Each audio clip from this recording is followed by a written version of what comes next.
নমস্কাৰ ND24 চাই থকাৰ বাবে আপোনাক ধন্যবাদ মই ৰাজদীপ বাইলুং বৰুৱা আজি আমি 5 সমষ্টিৰ উপনিৰ্বাচনৰ পোষ্টমৰ্টেম কৰিব খুজিছো এই কাৰণে কৰিব খুজিছো কাৰণ কালি যিবোৰ কথা আমি ষ্টুডিঅ'ৰ মজিয়াত আলোচনা কৰিব নোৱাৰিলো সেইখিনি কথা আজি আলোচনা কৰিব খুজিছো কাৰণ প্ৰতিক্ৰিয়াসমূহ এতিয়া ক্ৰমান্বয়ে আহিবলৈ আৰম্ভ কৰিছে কংগ্ৰেছৰ জ্যেষ্ঠ নেতাসকলেও আজি প্ৰতিক্ৰিয়া ব্যক্ত কৰিছে ভাৰতীয় জনতা পাৰ্টিৰ আমি আপোনালোক যেহেতু আপোনালোকে গম পায় যে মুখ্যমন্ত্ৰীৰ পৰা আৰম্ভ কৰি প্ৰদেশ সভাপতি যিগৰাকী আছে ভৱেশ কলিতা তেওঁলোকেও কালি সংবাদমেল সম্বোধন কৰি তেওঁলোকৰ কথাবোৰ ক'লে কিন্তু কংগ্ৰেছৰ জ্যেষ্ঠ নেতাসকলৰ প্ৰতিক্ৰিয়া আজি আমি শুনিবলৈ পাইছোঁ লগতে ৰাইজৰ দলৰ প্ৰতিক্ৰিয়া বিভিন্নজনৰ প্ৰতিক্ৰিয়া আজি আমি শুনিবলৈ পাইছোঁ যে কি নহওক এতিয়া কথাটো হ'ল যে এইবাৰ নিৰ্বাচনত কিদৰে সম্ভৱ হ'ল বিজেপি মিত্ৰজোঁটৰ এই বৃহৎ জয় আৰু কিদৰে আমি প্ৰত্যক্ষ কৰিবলগীয়া হ'ল যে AIUDF কংগ্ৰেছ বা BPFৰ একাংশ নেতাৰ আমানত জব্দ হ'ল কিদৰে সম্ভৱ হ'ল জনতাই আচলতে কি বিচাৰিছে সেই কথাখিনি আমি আলোচনা কৰিব লাগিব লগতে আজি আমি আৰু এটা কথা পাতিব খুজিছোঁ সেয়া হ'ল যে উপনিৰ্বাচনৰ পৰা কি শিক্ষা ল'লে বিৰোধী শক্তিয়ে কি শিক্ষা ল'লে AIUDFে কৈছে তেওঁলোকে নিজৰ ভুল উপলব্ধি কৰিছে গুৱাহাটীত বহি টিকট প্ৰদানেই তেওঁলোকৰ অন্যতম এটা ভুল আছিল সেই ধৰণৰ কথাবোৰ কৈছে কিন্তু কংগ্ৰেছৰ একাংশ জ্যেষ্ঠ নেতা নাও বুঢ়াৰ পিছতো তেওঁলোক টিঙৰ পৰা নামিব খোজা নাই কাৰণ তেওঁলোকৰ পৰা প্ৰত্যাশা থাকে তেওঁলোকৰ সমৰ্থকসকলৰ গতিকে কিন্তু তেওঁলোকৰ আজিৰ তাৰিখৰ যিবোৰ কথা বতৰা ভাৱভংগী তাক লৈ কেতবোৰ অসন্তুষ্টি প্ৰকাশ পাইছে ইয়াৰ বাহিৰে আমি আপোনালোকক জনাব খুজিছোঁ যে ৰাইজৰ দলে এই নিৰ্বাচনৰ বাবে EVMক দোষ দিছে অখিল গগৈ আজি সংবাদমেল সম্বোধন কৰি কথাবোৰ কৈছে লগতে 26ত বিজেপিক পানী খুৱাম বুলি কৈছে অখিল গগৈ কৈছে আজি আৰু লগতে অখিল গগৈ আজি অতি তাৎপৰ্যপূৰ্ণ এটা মন্তব্য কৰিছে যে বিজেপিৰ বিকল্প হিচাপে ৰাইজৰ দলক ৰাইজে বিচাৰিছে সেই অনুভৱ তেওঁৰ হৈছে সেই কথাখিনি তেওঁ কৈছে কিন্তু তাৰ মাজতে আৰু কেইটামান কথা যথেষ্ট মন কৰিবলগীয়া সেয়া হ'ল যে মাজুলীৰ সমান্তৰালকৈ আৰু কেইটামান সমষ্টিত উপনিৰ্বাচন অনুষ্ঠিত হ'ব পাৰে সেই সম্ভাৱনীয়তা প্ৰকট হৈ উঠিছে মাজুলীৰ আপোনালোকে জানে যে মাজুলীৰ উপনিৰ্বাচন হ'বলৈ বাকী তাৰ লগতে আৰু কেইটামান সমষ্টি আছে সেই সমষ্টিকেইটাত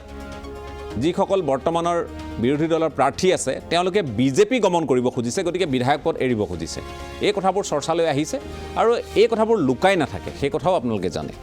গতিকে আমি এই কথাবোৰ আজি আলোচনা কৰিব খুজিছোঁ মুখ্যমন্ত্ৰীয়ে কালি কৈছে ক'ত উপনিৰ্বাচন অনুষ্ঠিত হ'ব এতিয়াই মই নকওঁ বুলি কৈছে তেওঁ এটা অনুমান কৰিছে 126টাত যদিও হয় বিৰোধী শূন্য হয় তেওঁ সেই কথাবোৰো কালি কৈছে নাগালেণ্ডত সেই পৰিৱেশ বৰ্তমান বিৰাজ কৰিছে গতিকে অসমো সেই দিশলৈ গৈ আছে নেকি কালি এজেণ্টৰ কথাও ওলাইছে যে হিমন্ত বিশ্ব শৰ্মাৰ এজেণ্ট প্ৰত্যেকটো দলত সোমাই আছে এনেধৰণৰ কথা বতৰাও কংগ্ৰেছত বিশেষকৈ এই কথাবোৰো কালি ওলাইছে যে সামগ্ৰিকভাৱে উপনিৰ্বাচন জয় পৰাজয় আৰু বিৰোধীৰ বিপৰ্যয় এই বিষয়টোৰ ওপৰত আজি আমি আলোচনা কৰিব খুজিছোঁ BPFৰ প্ৰসংগও আছে BPFৰ প্ৰসংগ এই কাৰণে আছে যে হাগ্ৰামা মহিলাৰী এই উপনিৰ্বাচনৰ পিছত অকলশৰীয়া হ'ব নেকি এই কথাবোৰ আলোচনা কৰাৰ প্ৰয়োজন আছে UPPLৰ শক্তি আৰু বৃদ্ধি পাব নেকি এই কথাবোৰ আমি পাতিব লাগিব যে কি নহওক আজি আমাৰ ষ্টুডিঅ'ত এই বিষয়টো আলোচনা কৰাৰ অৰ্থে কেইবাগৰাকীও অতিথি আছে আলোচক আছে বিশেষকৈ প্ৰদেশ কংগ্ৰেছৰ মুখপাত্ৰ দিলীপ শৰ্মা ডাঙৰীয়া আমাৰ মাজত উপস্থিত আছে মই স্বাগতম জনাইছোঁ আমাৰ মাজত ৰাইজৰ দলৰ সাধাৰণ সম্পাদক কমল কুমাৰ মেধি ডাঙৰীয়া উপস্থিত আছে মই আপোনাকো স্বাগতম জনাইছোঁ আমাৰ মাজত UPPLৰ উপসভাপতি তথা প্ৰাক্তন বিধায়ক নাথুৰাম বড়ো ডাঙৰীয়া উপস্থিত আছে মই আপোনাকো স্বাগতম জনাইছোঁ আমাৰ মাজত ৰাজনৈতিক বিশ্লেষক শ্যামকানু মহন্তও উপস্থিত আছে আজি তেখেতৰ বাসগৃহৰ পৰা আমাৰ সৈতে সংযুক্ত হৈছে শ্যামকানু মহন্ত আপোনাকো মই স্বাগতম জনাইছোঁ গতিকে মই শাসকীয় দলৰ প্ৰতিনিধিও আমাৰ মাজত বাৰু আহি উপস্থিত হৈছে জয়ন্ত দাস ডাঙৰীয়া মই আপোনাকো স্বাগতম জনাইছোঁ আৰু লগতে অভিনন্দন জ্ঞাপন কৰিছোঁ নতুন বিষয় বা আপুনি লাভ কৰিছে বিশেষকৈ গতিকে সেই প্ৰসংগলৈ বাৰু যাম যে কি নহওক আমি এই মুহূৰ্তত আলোচনা কৰিব খুজিছোঁ গতিকে নিৰপেক্ষ বিশ্লেষক হিচাপে শ্যামকানু মহন্তৰ কাষলৈ মই প্ৰথম যাব খুজিছোঁ শ্যামকানু মহন্ত এই উপনিৰ্বাচনৰ পোষ্টমৰ্টেম যদি কৰিবলগীয়া হয় কেনেদৰে কৰিব খুজিব আপুনি যথেষ্ট আশা কৰা ধৰণে বিজেপিয়ে 5-0 এইটো জিকিছে আৰু মই ভাবিছিলোঁ যে ইমান বেছি ডিফাৰেঞ্চ হ'ব বুলি ভবা নাছিলোঁ আৰু মোৰ দৃষ্টিত খুব সাংঘাতিক এটা কেম্পেইন ইলেকশ্যনটো আজিকালি সলনি হ'ল এটা মেচিন ইলেকশ্যন এটা মেচিন আৰু অসমত হিমন্ত বিশ্ব শৰ্মাই ইলেকশ্যন মেচিন চলোৱাত সিদ্ধ হস্ত প্ৰথম কথা এটা হৈছে অৰ্গেনাইজেশ্যন স্কিল মাৰ্কেটিং গোটেই এনাৰ্জিটো তাত দি দিয়া যিটো প্ৰকাৰে তেওঁ কেম্পেইনটো কৰিছে মোৰ দৃষ্টিত ইলেকশ্যনটো হিমন্ত বিশ্ব শৰ্মাৰ ইলেকশ্যন আছিলে তেখেতে নিজে জিকাব খুজিছিলে আৰু এটা মেছেজ গৈ আছে মোৰ দৃষ্টিত এটা মেছেজ গৈ আছে শিৱসাগৰ বহু ৰাইজে মোলৈ ফোন কৰি কয় যে শিৱসাগৰ কি হ'ব ভৱিষ্যত কাৰণ CM এবাৰ নাহে দেখোন শিৱসাগৰলৈ যিবাৰে গৈছে সুশান্ত বৰগোহাঁইৰ কাৰণে নিৰ্বাচনৰ সময়ত মনোনয়ন পত্ৰ দিবলৈ গৈছিল সেইটোৱে তেতিয়া মই গম পাইছিলোঁ মেছেজটো কি কাৰণ এতিয়া প্ৰত্যেকটো সমষ্টিৰ বিচাৰে যে মুখ্যমন্ত্ৰী যাওক তাৰ কিছুমান কাম এটা ভাৱ হৈছে এটা পাৰসেপশ্যন বিল্ড হৈছে যে মুখ্যমন্ত্ৰী কেন্দ্ৰিক অসমত সব কাম কাজ হয় যেটো মানে মানুহে আমি ভাল পায় বেয়া পায় কথা মই ক'ব খোজা নাই মোৰ এটো বিশ্লেষক হিচাপে মোৰ এটো মন্তব্য যে মানুহে ভাবে যে মুখ্যমন্ত্ৰী মৰিয়নিলে গ'ল মৰিয়নি যোৱাৰ পিছত তাত কিছুমান তেখেতে ডিক্লেয়াৰ কৰিলে তেতিয়া আশা কৰিলে হয় মৰিয়নি তেতিয়া ৰূপজ্যোতি আহিলে ভালকৈ জিকিব ঠিক একে সময়তে বাকিকিটা সমষ্টিলে তেখেত বিশেষ যোৱা নাই কিন্তু জলৈকে গৈছে তেওঁ কিছুমান কমিট কৰিছে নলবাৰীলৈ গৈলে কমিট কৰিলে বা তেওঁ তিনচুকীয়াত গৈছে ধেমাজিত গৈ পেলাই বহুখিনি কমিট কৰিছে য'তে তেওঁ ইণ্টাৰেষ্ট লৈছে তাতে যথেষ্ট কামৰ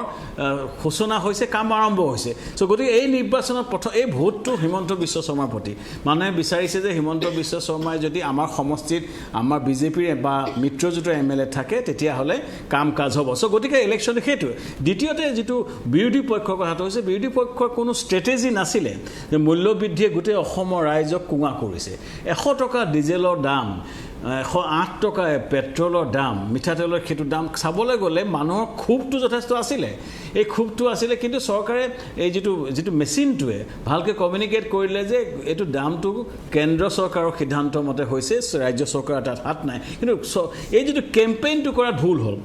সাপোজ ফণী তালুকদাৰ এগেইনষ্ট এইটো সাংঘাতিক এটা কেম্পেইনিঙৰ স্কোপ আছিলে যিটো কেম্পেইনিং কৰা ভুল হ'ল বিৰোধী দুৰ্বল আৰু বেছি দুৰ্বল হৈ গ'ল আৰু হিমন্ত বিশ্ব শৰ্মাৰ ষ্ট্ৰেটেজিক ষ্টেণ্ড আৰু বিজেপিৰ যিটো সাংগঠনিক শক্তি সেইকাৰণে ইলেকশ্যনটো জিকিলে মোৰ কাৰণে এই ইলেকশ্যনটো মই ইমান বেছিকৈ ক'ব খোজা এইকাৰণে নাছিলোঁ কাৰণ এইটো অৱশ্যম্ভাৱী ৰাজবাবু মই বহুত দিনৰ কৈ আছোঁ election is a very predictable election ইয়াত কোনো ক'বলগীয়া নাই কিন্তু মোৰ দৃষ্টিত মোৰ কাৰণে ৰাজদীপ বাইলিং বৰুৱা নেক্সট পাৰ্টটো ইম্পৰ্টেণ্ট নেক্সট পাৰ্টটো হৈছে অসমত আৰু 2খন বা 3খন মাজুলীৰ বাদে আৰু 2খন মিনিমাম সিটত উপনিৰ্বাচন হ'ব সেইটো কিয় হ'বলৈ গৈ আছে সেইটোৱে হৈছে ৰাজনৈতিক বিশ্লেষক হিচাপে মোৰ কাৰণে আটাইতকৈ আকৰ্ষণীয় কথা মোৰ দৃষ্টিত যে বিজেপিয়ে অকলে একক সংখ্যা গৰিষ্ঠতা লাভ কৰা এটা প্ৰক্ৰিয়া আৰম্ভ হৈছে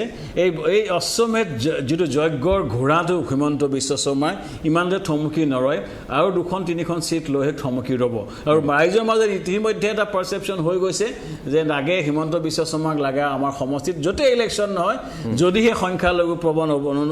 অঞ্চল নহয় বিজেপি জিকি আহিব এইটো মানে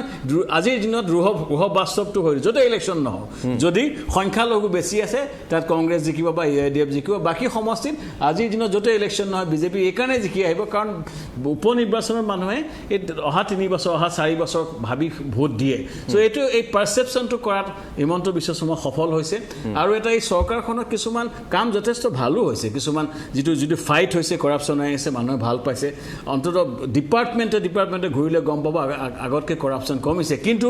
বেছিক ইছ্যু ৰিমেইনছ চাকৰি বাকৰিৰ সমস্যা আছে বস্তু বাহিনী অপৰ্যাপ্ত দাম আৰু আমি বিচাৰো অসমখনত এই হিতাধিকাৰী ৰাজনীতি বাহিৰত গৈ আসল এখন চাকৰি সৃষ্টি কৰা এটা শক্তিশালী অৰ্থনৈতিক ক্ষেত্ৰত বহু কাম কৰিবলৈ বাকী আছে আৰু এই ক্ষেত্ৰত শক্তিশালী বিৰোধী থকাটো এই কাৰণে দৰকাৰ এই কথাখিনি উনুকিয়াবলৈ চৰকাৰক চাপত ৰাখিবলৈ বিৰোধী দৰকাৰ হয় শ্যামকান্ত মহন্ত আকৌ আহিম আপোনাৰ কাষলৈ মই দিলীপ শৰ্মাৰ কাষলৈ আহিব খুজিছোঁ দিলীপ শৰ্মা এতিয়া কথাটো হ'ল যে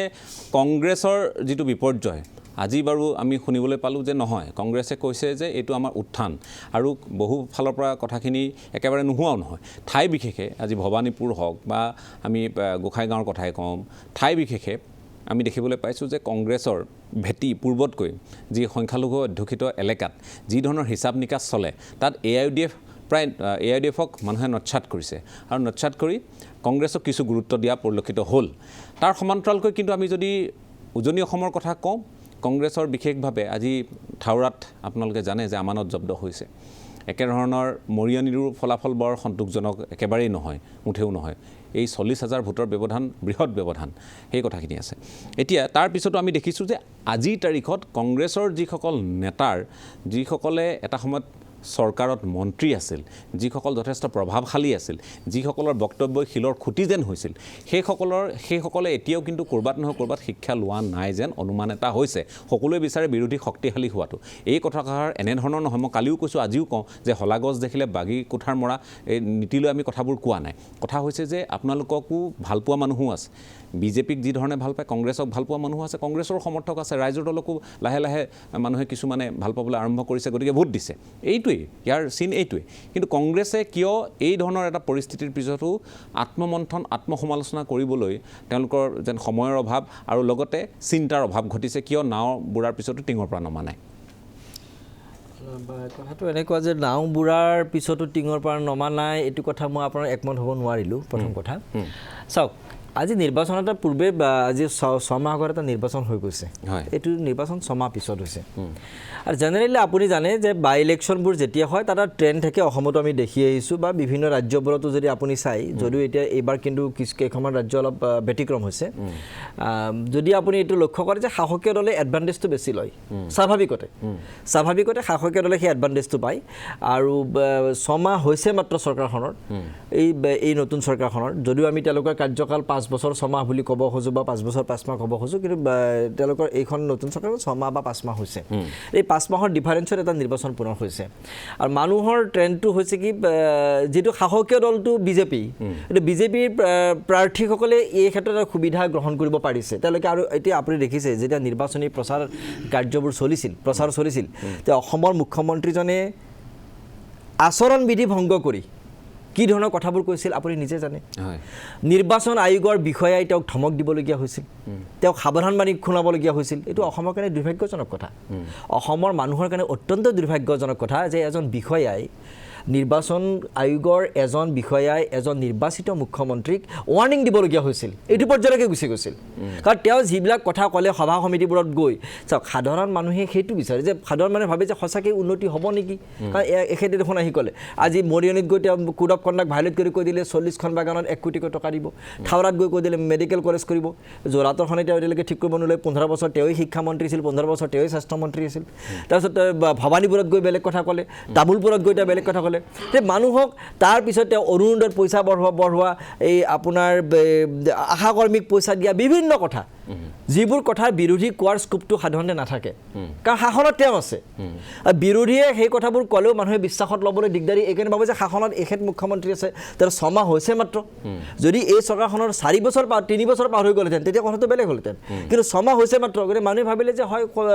এওঁলোকে কৰিব নেকি কামখিনি, তেনেকুৱা এটা বিভিন্ন মানুহৰ ধাৰণা এটা হৈ যায়। আৰু সাধাৰণতে এই উপ নিৰ্বাচনবোৰত চৰকাৰী পক্ষই এডভান্টেজ বেছি লয়, এইটো আপুনিও জানে ময়ো জানো। আৰু সেই এডভান্টেজটো তেওঁলোকে ল'বলৈ পাৰিলে। আৰু প্ৰশাসনক যিধৰণে ব্যৱহাৰ কৰিলে, তেওঁলোকে দল ক'ত চৰকাৰ ক'ত প্ৰশাসন ধৰিব নোৱাৰা হৈ গ'ল, মানে প্ৰশাসনকো দল যেন লগা হ'ল,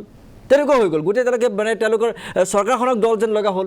ৰাজকোষৰ ধন ভাঙি গোটেই মন্ত্ৰীবোৰ MLAবোৰ তেওঁলোকে একোটা মানে থাওৰা, তেওঁলোকে এই ধৰণে আমি ভাবিব পাৰোঁ নেকি? কালিও আমি পাতিছোঁ, তেওঁলোকে চিৰিয়াছলি ল'লে ইলেকশ্যনটোক, যথেষ্ট চিৰিয়াছলি সকলো কংগ্ৰেছে নাই লোৱা বুলি ভাবিছে নেকি?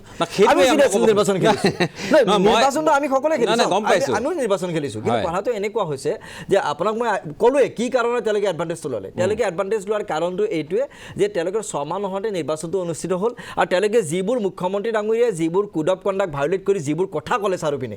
যিবোৰ কথা কোৱা হ'ল, সেইবোৰ কথা কিন্তু বিৰোধী যদি ক'লেহেঁতেন কিন্তু জেলত সোমাই থ'লেহেঁতেন। সেই বিৰোধী প্ৰাৰ্থীক হয়তো নিৰ্বাচনত প্ৰতিনিধিত্ব কৰাৰ পৰা তেওঁলোকে বাৰণ কৰাই দিলেহেঁতেন, কাৰণ তেওঁলোকৰ তাত ক্ষমতা আছে,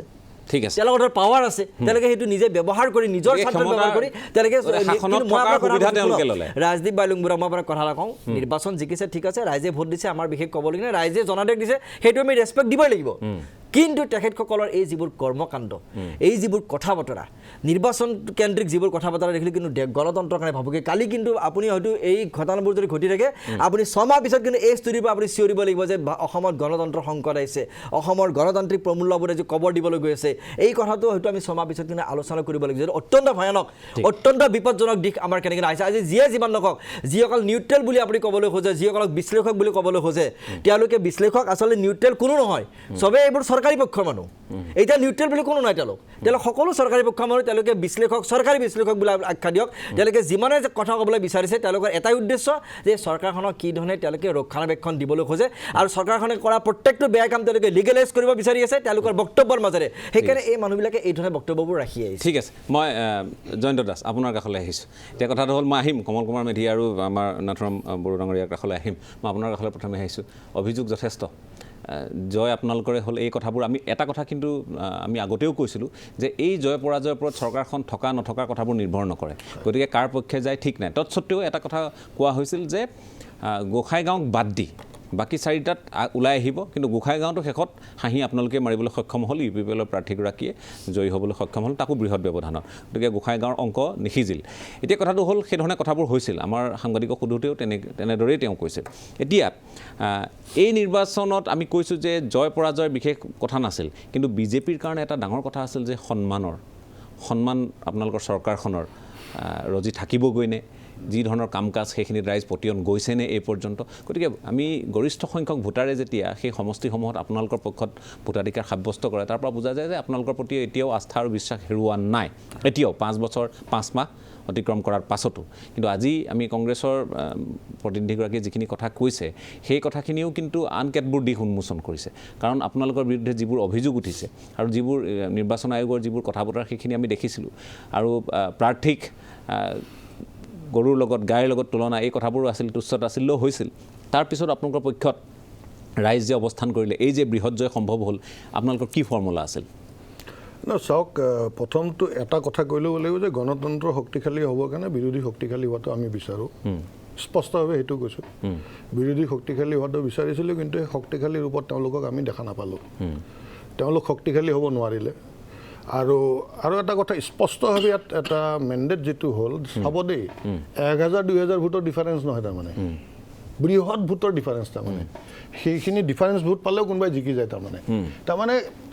এটা সেই তাৰ মাজতে যেনে ধৰক অখিল গগৈ ডাঙৰীয়া এটা আহ্বান জনাইছিল যে তেওঁক 3টা নে 5টা তেওঁৰ নিচিনা আৰু যদি 3টা বা 5টা MLA পায় তেতিয়াহ'লে তেওঁ দিছপুৰ কপাই দিব তেওঁ ৰাইজলৈ আহ্বান জনাইছিল যে মোক আৰু 2-3টা দি দিয়ক মই দিছপুৰ কপাই দিম হাওৰা আৰু মৰিয়নি মানে তেওঁৰ তাৰমানে সেই আহ্বানক নচ্ছাত কৰি দিলে তাৰমানে অখিল গগৈৰ যিটো চিন্তাধাৰা অখিল গগৈৰ যিটো ৱে আগবঢ়া অখিল গগৈৰ যিটো মানে কৌশল সেই কৌশলটোক সম্পূৰ্ণ নচ্ছাত কৰি পেলালে কাৰণ তেওঁৰ সেইটো আহ্বান আছিল ৰাইজৰ প্ৰতি যে আমি দিছপুৰ কিন্তু তেওঁৰ কথাখিনি আজি ওলোটাকৈ কৈছে তেখেতে কৈছে যে হয়ো আমিও চালোঁ যে কংগ্ৰেছ তাত আমানত জব্দ হ'ল ঠিকেই কিন্তু ৰাইজৰ দলৰ এটা উত্থান কিন্তু আমি দেখিবলৈ পালোঁ বিশেষভাৱে বিশেষ পৰিস্থিতি নথকা ধৈৰ্য কোঁৱৰ যদিও বা তাৰ সন্তান বিশেষ পৰিচয় তেওঁ মানুহৰ মাজত নাছিল যদিও এই 24,000 মানুহে ভোট দিয়াটো বৰ ডাঙৰ কথা সেই হিচাপৰ পৰা আপোনালোকে বৃহৎ ব্যৱধানত জিকিছে আৰু একে সময়তে মৰিয়নিটো ৰাইজৰ দলৰ যিটো এই 17,000 16,000 13,000 14,000 যিয়ে নহওক তেওঁলোকে যে ভোট পাইছে মানুহে তেওঁলোকক তাৰ বিকল্প হিচাপে ভাবিছে আপুনি অলপ আগতে কৈছে যে প্ৰত্যেকটো দলৰে সমৰ্থক আছে এইটো কথা নহয় যে নাই আমি মৃতপ্ৰায় বুলি কোৱা লেফটিষ্ট পাৰ্টিবিলাকৰো দেখিছেই নহয় আপুনি জেগাই জেগাই তেওঁলোকৰ সেই ৰঙা পতাকালৈ ওলোৱা প্ৰত্যেক সমষ্টিতে আছে 1000-1500 হ'লেও পায় থাকে সেইটো থাকিবই সেইটো কেতিয়াও নিশেষ হৈ নাযায় শেষ হৈ নাযায় কিন্তু কথা হ'ল যে যিটো ধৰণৰ তেখেতসকলে দাবী জনাইছিল এইটোও ঠিক বাৰু নিৰ্বাচনৰ আগতে প্ৰত্যেকটো দলে নিজৰ প্ৰাৰ্থী জয়ী হ'ব বুলি ক'বই এনেকুৱা ধৰণৰ কোনো নকয় যে মই দুৰ্বল বা আমাৰ দলটো দুৰ্বল আমি চেষ্টা কৰিছোঁ আমি যুঁজিব পাৰিম নে নোৱাৰোঁ চেষ্টা সেনেকৈ কোনো নকয় ঠিক আমি মানিছোঁ কিন্তু তেওঁলোকে যেনেধৰণৰ কৈছিল যে মই ইয়াৰ আগতে টকশ্বত মই উপযাচি সেইদিনা কৈছিলোঁ যে আজি যিটো মূল্য বৃদ্ধি এই মূল্য বৃদ্ধিত আমিও কষ্ট পাই আছোঁ যেতিয়া গাড়ীখন লৈ পেট্ৰল পাম্পত যাওঁ নিজৰে কষ্ট মইতো বিজেপিৰ এজন কাৰ্যকৰ্তা হয় আমি কষ্ট পাওঁ ৰাইজে কষ্ট পাই আছে এই কষ্ট পোৱাৰ সময়ত বিৰোধীয়ে তেতিয়াও একো কৰিব নোৱাৰিলে তাৰমানে বিজেপিয়ে যিটো ডেভেলপমেণ্টৰ ৰাজনীতি কৰিছে উন্নয়নৰ যি ৰাজনীতি কৰিছে খিলঞ্জীয়া যি সুৰক্ষাৰ বাবে কাম কৰিছে ড্ৰাগছৰ বিৰুদ্ধে যি অভিযান চলাইছে সমাজখনক সুৰক্ষিত কৰাৰ কাৰণে যি ষ্টেপ লৈছে পদক্ষেপ লৈছে তাত সেই ক্ষেত্ৰত ৰাইজে ভাবি লৈছে যে ডেভেলপমেণ্টৰ ক্ষেত্ৰত তাৰমানে সেই মূল্য বৃদ্ধিৰ বাবে তেওঁলোকে মূৰ পাতি ল'বলৈ প্ৰস্তুত হৈছে কিন্তু বাকীখিনি তেওঁলোকে সমৰ্থন জনাইছে সেইকাৰণে মই দুৰ্বল বুলি এইকাৰণে ক'বলৈ তেওঁলোকক আজি আজি সুবিধা পাইছোঁ যে এনেকুৱা ধৰণৰ ইছ্যু যি ইছ্যু তেওঁলোকৰ সন্মুখত আহিছিল সেই ইছ্যুখিনিক লৈ তেওঁলোকে ৰাইজক আস্থাত আনিব নোৱাৰিলে এক যে তেওঁলোকৰ ওপৰত ৰাইজৰ আস্থাই নাই তাৰমানে কোনো ধৰণৰ আস্থাই নাই আৰু সেইকাৰণে প্ৰত্যেকটো মানে সমষ্টিতে বিপুল ভোটৰ মানে ব্যৱধান 20,000 26,000 40,000 এই ধৰণৰ এটা ব্যৱধান এই ব্যৱধানটো হ'ব নালাগিছিল তাৰমানে কাণে কাণ মাৰি জিকাৰ কথাটো বেলেগ আৰু বিপুল ভোটৰ ব্যৱধানটো বেলেগ এই বিপুল ভোটৰ ব্যৱধানটোত এটা স্পষ্টভাৱে তাৰমানে প্ৰতিফলন হৈছে যে অসমৰ ৰাইজে ভাৰতীয় জনতা পাৰ্টিৰ হিমন্ত বিশ্ব শৰ্মা ডাঙৰীয়াৰ নেতৃত্বত যিখন চৰকাৰ হ'ল 4 মাহ সম্পূৰ্ণ হ'বলৈ আগবাঢ়ি আছে এই মিত্ৰজোঁটৰ চৰকাৰখনৰ ওপৰত 100% আজিৰ তাৰিখত আস্থা ৰাখিছে ঠিক আছে মই কমল কুমাৰ মেধি আপোনাৰ কাষলৈ আহিছোঁ কথাবোৰ কেনেদৰে লৈছে আপোনালোকে প্ৰথম কথাটো হ'ল যে ৰাইজৰ দলে বহুত সীমাবদ্ধতাৰ মাজেৰে উপ নিৰ্বাচনত অৱতীৰ্ণ হৈছিলে আপুনি নিজে উল্লেখ কৰিছে আৰু আপোনালোকে সংবাদ মাধ্যমৰ লোকসকলে নিশ্চয় অৱগত যে থাউৰাত যেতিয়া সুশান্ত বৰগোহাঁই বিজেপিলৈ গৈছে তেতিয়ালৈকে আমাৰ থাউৰাত কোনো কমিটিয়ে নাই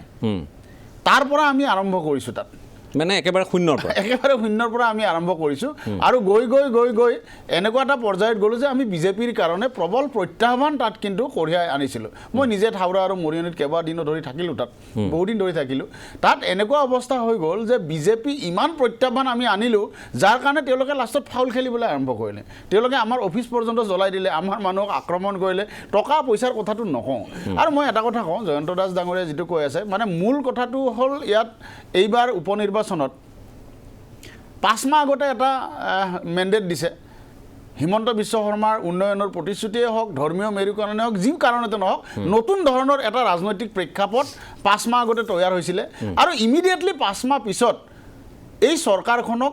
এই 5টা সমষ্টিৰ ৰাইজে আৰু ডিষ্টাৰ্ব কৰিব খোজা নাই যেনেকৈ আছিলে তেনেকৈ আগবঢ়াই দিব বিচাৰিছে এতিয়া মূল কথাটো হৈছে কি এই উপ নিৰ্বাচনে যিকেইটা দিশ উন্মোচিত কৰিলে তাৰ ভিতৰত প্ৰথম কথাটো হ'ল যে অসমত বিৰোধী শক্তি হিচাপে কিন্তু আমি ৰাইজৰ দলে এটা শক্তিশালী ৰূপত আমি আত্মপ্ৰকাশ কৰিছোঁ বহুত সীমাবদ্ধতাৰ মাজেৰে আমি যি ধৰণে নিৰ্বাচনটো খেলিলোঁ এই সীমাবদ্ধতাৰ মাজত নিৰ্বাচন খেলাৰ পিছতো থাউৰা আৰু মৰিয়নি দুটা সমষ্টিত আমি প্ৰাৰ্থী দিছিলোঁ আৰু আপোনালোকে সকলোৱে জানে মূলতঃ আমি থাউৰা সমষ্টিটোত কনচেনট্ৰেট কৰিছিলোঁ ৰাইজে কিন্তু ব্যাপক ৰূপত আমাক সঁহাৰি দিছে জয়ন্ত দাস ডাঙৰীয়াই কোৱাৰ দৰে আমি নিৰ্বাচনৰ ঠিক কিছুদিন আগৰ পৰা আমি বুজি পাইছিলোঁ যে বিজেপিৰ এই আগ্ৰাসী ৰূপৰ লগত বা তেওঁলোকে যিধৰণে ফাউল খেলি নিৰ্বাচনটো পাৰ কৰাব বিচাৰিছে তাৰ সন্মুখত আমি তিষ্ঠি থকাটো ইমান সম্ভৱ নহয় কিন্তু তাৰপিছতো প্ৰায় 25,000 মানুহে থাউৰাত যে আমাক ভোট দিছে তাৰমানে বিকল্পৰ সপক্ষত গণতন্ত্ৰৰ সপক্ষত আৰু মূল্যবোধৰ ৰাজনীতিৰ সপক্ষত থাউৰাৰ দৰে সমষ্টিত এতিয়াও 25,000 মানুহ আছে আৰু এই মানুহখিনিক আমি কেপিটেলাইজ কৰি অনাগত দিনত আমি আগবাঢ়ি যাব লাগিব এতিয়া বিজেপিয়ে হিমন্ত বিশ্ব শৰ্মা ডাঙৰীয়া বা গোটেই চৰকাৰখনে যিটো ফৰ্মুলা ল'লে একেবাৰে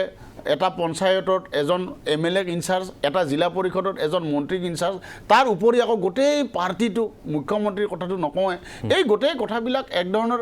মানে যেহেতু চৰকাৰ তেওঁলোকৰ আছে মানুহক ডাইৰেক্ট এটা ইনফ্লুৱেঞ্চ কৰে চৰকাৰ তেওঁলোকৰ আছে প্ৰশাসন তেওঁলোকৰ আছে এখন ৰানিং চৰকাৰৰ মাজতে উপ নিৰ্বাচন হয় গতিকে এই গোটেই কথাবিলাকে তাত কাম কৰিলে আৰু বিজেপিৰ কাৰণে ডাঙৰ পাখুপাত অস্ত্ৰটো হ'ল হিতাধিকাৰী মই দেখিছোঁ যে থাউৰা সমষ্টিটো মোৰ আগতে ইমান ধাৰণা নাছিলে থাউৰাৰ গাঁৱে ভূঞে ঘূৰি মই দেখিছোঁ থাউৰা সমষ্টিটোত কিন্তু বহুত দুখীয়া মানুহ আছে যিটো মই মানে মোৰ আগতে ধাৰণাত নাছিলে বহুত দুখীয়া মানুহ আছে আৰু সেইকাৰণে হিতাধিকাৰী বহুত ইতিমধ্যে অলৰেডি হিতাধিকাৰীয়ে টকা পইচা পাই আছে আৰু নতুন হিতাধিকাৰী সৃষ্টি কৰিম বুলি বাৰে বাৰে প্ৰত্যেকখন মিটিঙতে হিমন্ত বিশ্ব শৰ্মা ডাঙৰীয়াই দিছে এতিয়া বহুতে কৈ আছে যে মূল্যবৃদ্ধিয়ে প্ৰভাৱ পেলোৱা নাই মূল্যবৃদ্ধিয়ে প্ৰভাৱ পেলাইছে কাৰণেতো হিতাধিকাৰী হ'বলৈ মানুহে হেতা ওপৰা লগাইছে মানুহৰ কষ্ট হৈছে জীৱন জীৱিকাত মানুহৰ প্ৰত্যাহ্বান আহিছে মানুহে জীয়াই থাকিবলৈ আৰু মূল্যবৃদ্ধিৰ চেপাতে তেওঁলোক বিজেপিৰ পক্ষ লৈছে বুলি ক'ব খোজে গতিকে মাহে 1,000 টকা সোমালেও তেওঁলোকৰ কাৰণে এইটো ডাঙৰ সকাহ কাৰণ সাধাৰণ মানুহে বুজি নাপায় অৰ্থনীতিৰ গোটেই সূত্ৰবিলাক সাধাৰণ মানুহে বুজি নাপায় কি কাৰণে মূল্যবৃদ্ধি হৈছে কিয় মূল্যবৃদ্ধি কমাব নোৱাৰে বা হিতাধিকাৰী সন্তুষ্ট কৰাৰ নামত বিত্তমন্ত্ৰীয়ে যে ক'লে 5,500 কোটি টকাৰ 5 মাহত ধাৰ লৈছে এইবিলাক কথা সাধাৰণ মানুহক কোনো প্ৰয়োজন নাই তেওঁলোকে এটাই বুজি পায় যে জীয়াই থাকিবলৈ কষ্ট হৈছে মাহত যদি আমাৰ একাউণ্টত 1,000 টকা সোমায় তেনেহ'লে আমি সহায় পাম যিটো প্ৰতিশ্ৰুতি আমি ৰাইজৰ দলে দিব নোৱাৰোঁ আমি এজন মাত্ৰ বিধায়ক, আমি নতুনকৈ এটা উদীয়মান শক্তি, আমি চৰকাৰ নাই, আমাৰ বিৰোধী এজন বিধায়ক, আমি এই প্ৰতিশ্ৰুতি দিব নোৱাৰোঁ। বিজেপিৰ কাৰণে এই কথাটো সহজ, কাৰণ তেওঁলোকৰ চৰকাৰ আছে, তেওঁলোকৰ সেই সুবিধাটো আছে। এই গোটেই কথাবিলাক মিলি আৰু বহুত কাৰণ আছে। মই সুশান্ত বৰগোহাঁই আৰু ৰূপজ্যোতি কুৰ্মীক অৱশ্যে এটা ক্ষেত্ৰত মই বিৰোধী হ'লেও ধন্যবাদ দিওঁ, তেওঁলোকৰ জনসংযোগটো খুব শক্তিশালী। এই কথাটো বহুত দুইটা সমষ্টিতে ক্ৰিয়া কৰিছিলে, তেওঁলোকৰ জনসংযোগ। গতিকে এই গোটেই কথাবিলাক মিলি তেওঁলোকে বিপুল ব্যৱধানত জয় হৈছে। কিন্তু এটা কথা খাটাং যে ৰাইজৰ দল, প্ৰধান বিৰোধী দল হিচাপে যে এটা উদীয়মান শক্তি কংগ্ৰেছৰ বিকল্প হ'ব পাৰে অনাগত সময়ত, হয়, সেই দিশলৈ গৈ আছে। আৰু এইটোতো প্ৰমাণেই হৈছে। আজি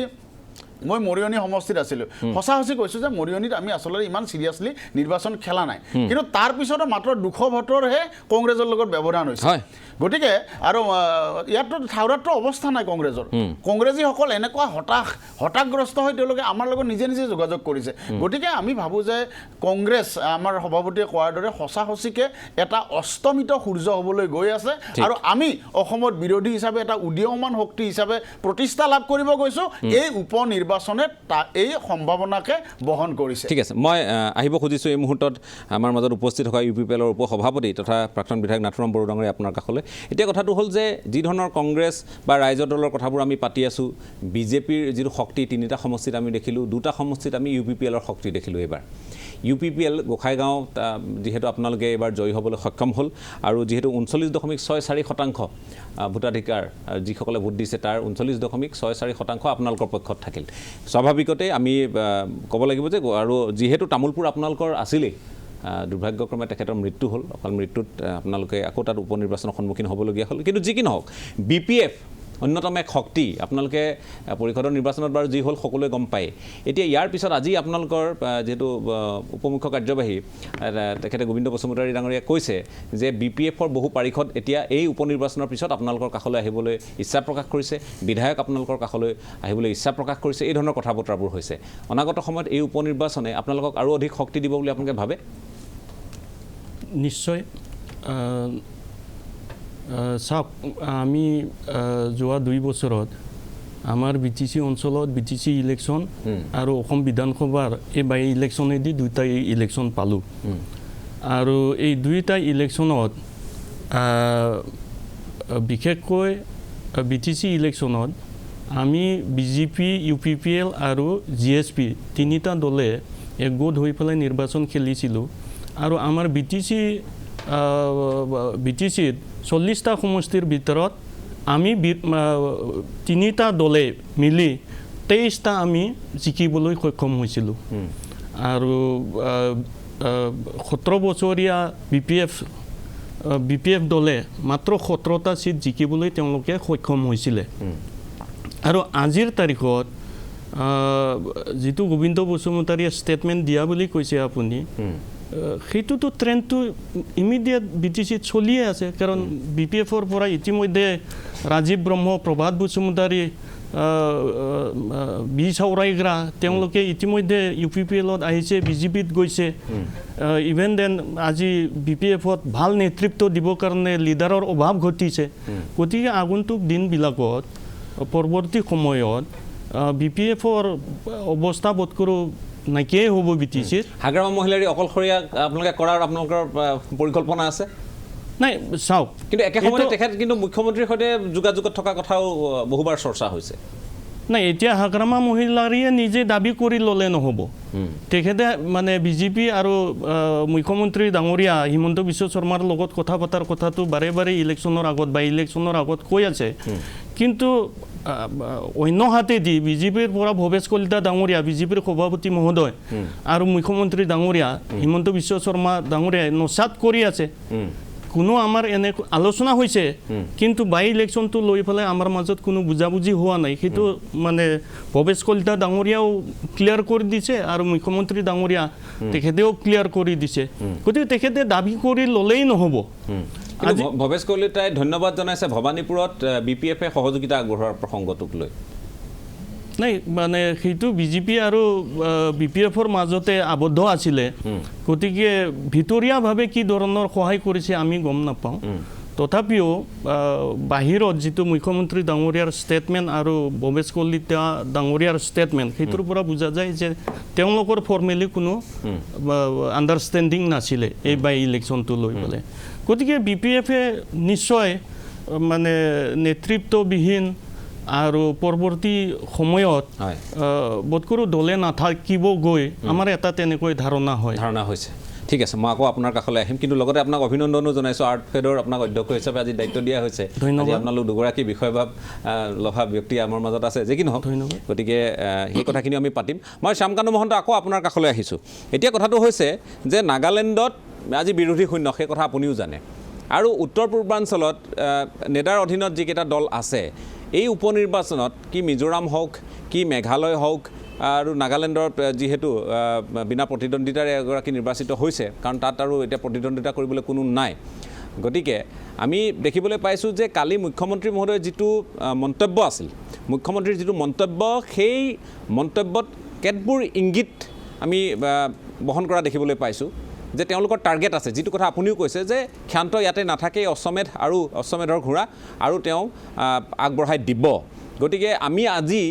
এখন বিশেষ প্ৰতিবেদনো সম্প্ৰচাৰ কৰিছোঁ য'ত আমি উল্লেখ কৰিছোঁ যে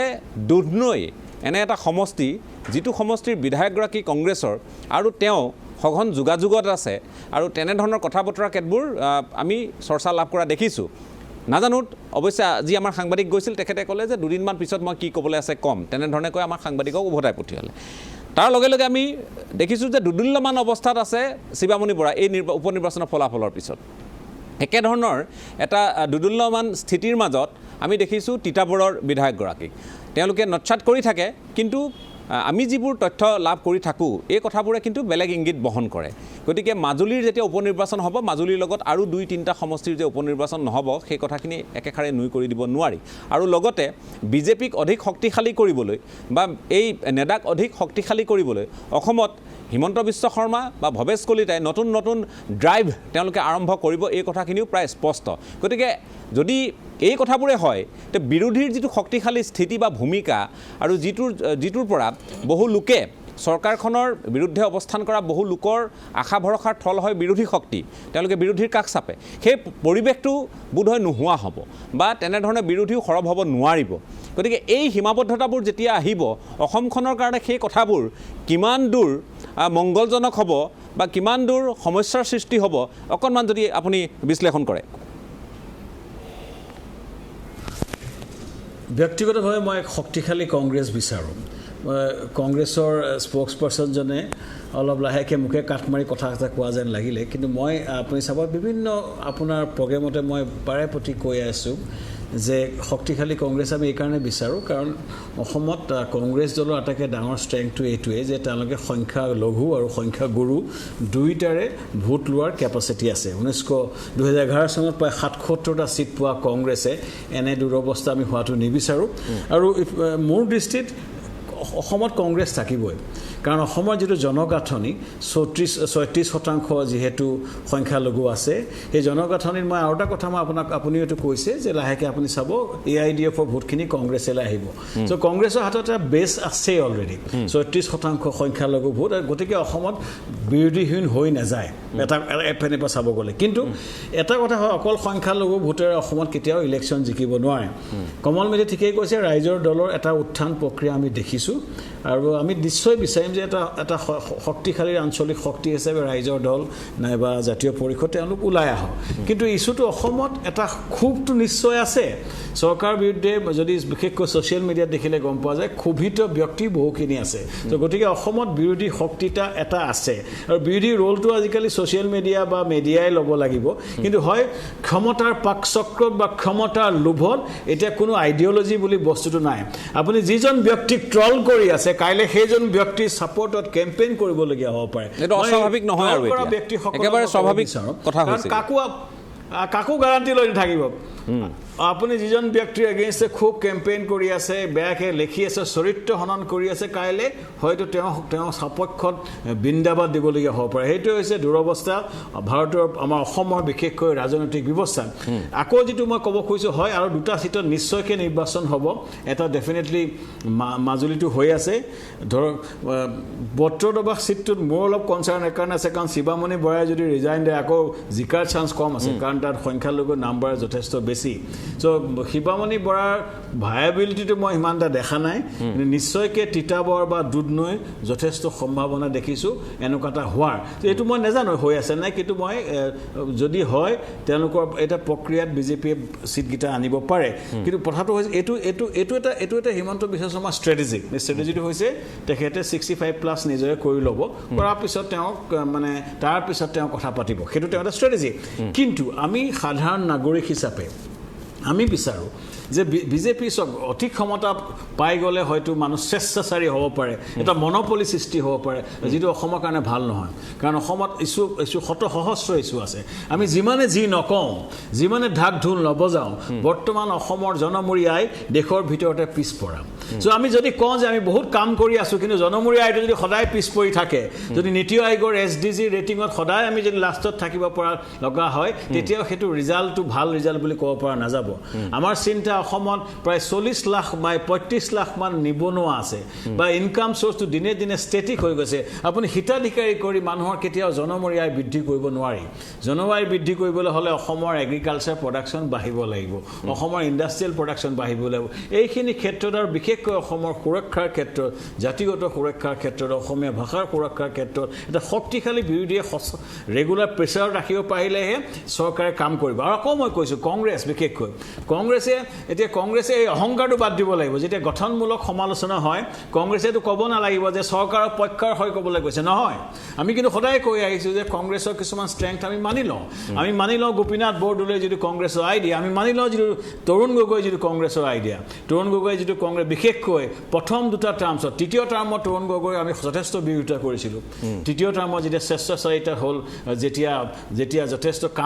কাম পলিচি পেৰালাইচিছ হ'লে আমি কংগ্ৰেছক অপ'জ কৰিছোঁ ব্যক্তিগতভাৱে মই কিন্তু প্ৰথম দুটা টাৰ্মছত তৰুণ গগৈ যিভাৱে সকলোকে লগত লৈ অসমৰ ৰাস্তা পদূলিৰ ক্ষেত্ৰত ব্যাপক ভাল কাম কৰিছিলে সেই ক্ষেত্ৰত আমি সকলোৱে ছাপোৰ্ট কৰিছিলোঁ তাৰপিছত কংগ্ৰেছৰ ডিক্লাইন এটা আৰম্ভ হৈছে এই ডিক্লাইনটো যদি নুবুজে সদায় হাৰি থাকিব আমি বিচাৰোঁ আপোনালোক শক্তিশালী হওক আৰু আমি এইটো বিচাৰোঁ যে অকল সংখ্যালঘু পাৰ্টি নহয়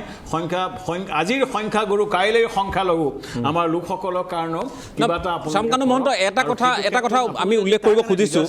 এইটো তেওঁলোকে কিদৰে লয় মই নাজানো বহুতে আমি যিহেতু সাংবাদিক হিচাপে আমি বিভিন্নজনৰ সৈতে কথা বতৰা পাতোঁ কংগ্ৰেছৰ প্ৰতিনিধিসকলৰ সৈতেও আমি থাউৰাত কথা পাতিছোঁ আমি মৰিয়নিৰ মানুহৰ সৈতেও কথা পাতিছোঁ বিভিন্নজনৰ সৈতে আমি কথা পাতিছোঁ গৰুখুটিৰ যিটো ঘটনা হ'ল মই উল্লেখ নকৰোঁ বুলি ভাবিছিলোঁ যদি উল্লেখ কৰিবলগীয়া হৈছে যে এই কথাটোক লৈ কিছু কিন্তু তাত মানুহে কংগ্ৰেছৰ প্ৰতি এটা বিৰূপ ভাৱ সৃষ্টি হ'ল যেতিয়া সভাপতিগৰাকীয়ে তেওঁ গৰুখুটিৰ উচ্ছেদৰ বিৰোধিতা কৰিবলৈ গৈ সেই সময়ত তেওঁ চোলা ফালি যি প্ৰতিবাদ সাব্যস্ত কৰিছিল এই কথাখিনি যথেষ্ট নেতিবাচকভাৱে তাত প্ৰচাৰ হ'ল আৰু কথাখিনি তেওঁলোকে তেনেধৰণে ভাবিলে যে এই চোলা কিয় আজি তেওঁলোকে লাইকা দধিয়াৰ মানুহখিনিৰ কাৰণে নাফালিলে কিয় তেনেধৰণৰ পৰিৱেশৰ সূচনা সেইফালে নহ'ল এই ধৰণৰ কথা বতৰা কয় বোধহয় এই কথাবোৰে ক'ৰবাত নহয় ক'ৰবাত ক্ৰিয়া কৰিছে এইটো এটা পলিটিকেল ব্লাণ্ডাৰ কাৰণ সংখ্যালঘু সমাজে কংগ্ৰেছৰ প্ৰতি আকৃষ্ট এইকাৰণে হ'ব বুলি মই ভাবোঁ কাৰণ AIDFৰ টায়াৰটো তেওঁলোকৰ ভুল আছিলে কাৰণ সংখ্যালঘুসকলৰ এতিয়া উইনিং প্ৰপজিশ্যন এটা লাগে তেওঁলোকৰ দৃষ্টিত AIDFে কেতিয়াও গভৰ্ণমেণ্ট ফৰ্ম কৰিব নোৱাৰে কিন্তু সংখ্যালঘুসকল খুব বুদ্ধিয়ক ভোটাৰ মই বিশেষকৈ চৰ অঞ্চলৰ সংখ্যালঘুৰ কথা কৈছোঁ মই খিলঞ্জীয়া অসমীয়া সংখ্যালঘুৰ কথা বিশেষ কোৱা নাই তেওঁলোক অলপ বুদ্ধিয়ক ভোটাৰ তেওঁলোকে বিজেপিৰ এগেইনষ্টে এটা শক্তি বিচাৰে তেওঁলোকে ভাবে যে AIDFৰ ভোটটো মাৰিলে এইটো সেইকাৰণে আপুনি মন কৰিছে ভৱানীপুৰৰ ভোটটো কোনো কাৰ প্ৰেমত নহয় তেওঁলোকে কংগ্ৰেছক শক্তিশালী কৰিব বিচাৰিছে যাতে কংগ্ৰেছে এটা উইনেবল চান্সেছ আছে চ' মোৰ দৃষ্টিত কংগ্ৰেছৰ সংখ্যালঘু ভোট বেংকটো সদায় থাকিব কিন্তু তেওঁলোকৰ ক্ষয় হৈছে লাহে লাহে ভাতৰ ভৰি নাইকিয়া যিটো হৈছে সেইটো হৈছে আমাৰ অসমীয়া জনসাধাৰণ বা বাকীখিনি সংখ্যাগুৰুৰ মাজত এই তাৰ কাৰণে যিটো ষ্টেপখিনি তেওঁলোকে লৈছে কাৰণ গৰুখুটি ইনচিডেণ্টটো এইটো হৈছে এটা উচ্ছেদৰ ঘটনা এইটো বেদখলকাৰীৰ প্ৰতি ইমান বেছি প্ৰেম দৰদ দুখটো কংগ্ৰেছৰ নেতৃত্বৰ ডাঙৰ ভুল হৈছে হয় সংখ্যালঘুৰ স্বাৰ্থত মাত মাতিব লাগে সংখ্যালঘুৰ স্বাৰ্থত মাত মাতিবলৈ বহুখিনি কথা আছে বিশেষকৈ সংখ্যালঘু সমাজৰ ইমান বেছি স্বাস্থ্যৰ সমস্যা ইমান শিক্ষাৰ ইমান অনগ্ৰসৰতা বা যিখিনি ইছ্যু লৈ বহুখিনি মাত মাতিব পাৰি এই যিটো গৰু খুঁটিৰ যিটো ইলিগেল ইনক্ৰেচমেণ্টৰ এগেইনষ্টত তেওঁলোকে মাত দি ছাপৰ্টত মাত দি কংগ্ৰেছে বহু অসমীয়া ৰাইজৰ মানে স্থান মান পাত্ৰ হেৰুৱাইছে চ' মইতো ভাবোঁ যে কংগ্ৰেছে ষ্ট্ৰেটেজি সলনি কৰিব লাগে এতিয়া সময় আছে কংগ্ৰেছে কেন কামিট মানে টাৰ্ণ এৰাউণ্ড কৰিব পাৰিব কিন্তু তাৰ কাৰণে সুনিৰ্দিষ্ট ষ্ট্ৰেটেজি আৰু এটা নেৰেটিভ এইটো কয় পলিটিকেল নেৰেটিভ বিজেপি কাউণ্টাৰ কৰিবলৈ এটা শক্তিশালী নেৰেটিভ লাগিব এনেই গালি পাই থাকিলে ৰিজাল্ট নাহে ঠিক আছে মই আকৌ আহিম আপোনাৰ কাষলৈ শ্যামকান্ত মহন্ত আৰু বাকীসকলৰ কাষলৈও আহিম আজিৰ পৰ্যবেক্ষণত আমি উপনিৰ্বাচনৰ কেতবোৰ পোষ্টমৰ্টেম কৰিব খুজিছোঁ কথাবোৰ পাতিব খুজিছোঁ আৰু শ্যামকান্ত মহন্তই স্পষ্টভাৱে কৈছে যে বিপৰ্যয় হয় কিন্তু এই বিপৰ্যয়ৰ পৰা শিক্ষা নোলোৱাটো ডাঙৰ কথা বিপৰ্যয়ৰ পৰা শিক্ষা নোলোৱাটো ডাঙৰ কথা আৰু কংগ্ৰেছৰ যি বিপৰ্যয় তাৰ লগে লগে আমি দেখিবলৈ পাইছোঁ যে বিৰোধীৰ মাজত যি বুজাবুজিৰ যিটো অভাৱ কাৰণ তেওঁলোকে 10 বাৰ 20 বাৰ কিমান বাৰ কথা পাতিলে ঠিক নাই আজি ৰাইজৰ দল বা কংগ্ৰেছ কালি দেখিব আপুনি AJP কংগ্ৰেছ ৰাইজৰ দল কিমান কথা বতৰা হ'ল তাৰ লেখজোখ নাই তাৰ পিছতো তেওঁলোকে বিজেপিক প্ৰতিহত কৰাৰ দৌৰত তেওঁলোকে কোনো ধৰণে চামিল হ'ব নোৱাৰিলে একেলগে তেওঁলোকে সংগ্ৰাম যি তেওঁলোকৰ আছিল তেওঁলোকে কৈছে যে আমি যৌথভাৱে আগবাঢ়িম সেইখিনি নহ'লগৈ আৰু মূৰকত দেখিবলৈ পোৱা গ'ল যে এই ধৰণৰ বুজাবুজিৰ অভাৱৰ বাবেই যিসকল লোকে আশা কৰিছিল যে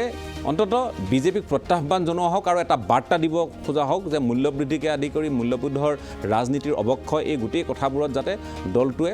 কিছু হ'লেও শিক্ষা পায় এই কথাখিনি তেওঁলোকে ক'ব খুজিছিল বা ৰাইজে বিচাৰিছিল যে বিৰোধীৰ ঐক্যতাৰ জৰিয়তে এইখিনি কথা হ'ব একতাৰ জৰিয়তে কিন্তু সেয়া মূৰকত গৈ নহ'ল এতিয়া প্ৰশ্ন হৈছে যে গ'ল পোষ্ট এৰি দিছে নেকি এৰি দিলে নেকি এই ধৰণৰ কথা বতৰাবোৰ আহিছে আৰু পূৰ্বৰে পৰা কৈ থকা কথাবোৰে সত্য হ'ল নেকি নে সকলো ডক্টৰ হিমন্ত বিশ্ব শৰ্মাৰ পৰিকল্পনা মতেই হৈছিল বিৰোধীটো যিহেতু কালিও আমি আলোচনা কৰিছোঁ যে ডক্টৰ হিমন্ত বিশ্ব শৰ্মাৰ মানুহ এতিয়াও আছে নেকি তেওঁৰ ইচ্ছা অনুসৰি টিকট ইত্যাদি প্ৰদান কৰা হয় নেকি এই কথা বতৰাবোৰ আজি AIUDF কৈছে যে তেওঁলোকে গুৱাহাটীত বহি টিকট দিয়াটো ভুল হৈছে ভৱানীপুৰত তেওঁলোকে ইচ্ছা কৰা হ'লে তেওঁলোকে শক্তিশালী প্ৰতিদ্বন্দ্বিতা আগবঢ়াব পাৰিলেহেঁতেন তেওঁলোকৰ মানুহো আছিল সেই কথা জানে গতিকে ক'ত এই বুজাবুজিবোৰ হৈছে কি হৈছিল বা হৈছিল নে নহৈছিল এই কথাখিনি আমি অকণমান জানিব খুজিম নাজানো মুকলিকৈ কথাবোৰ কিমান দূৰ তেওঁলোকে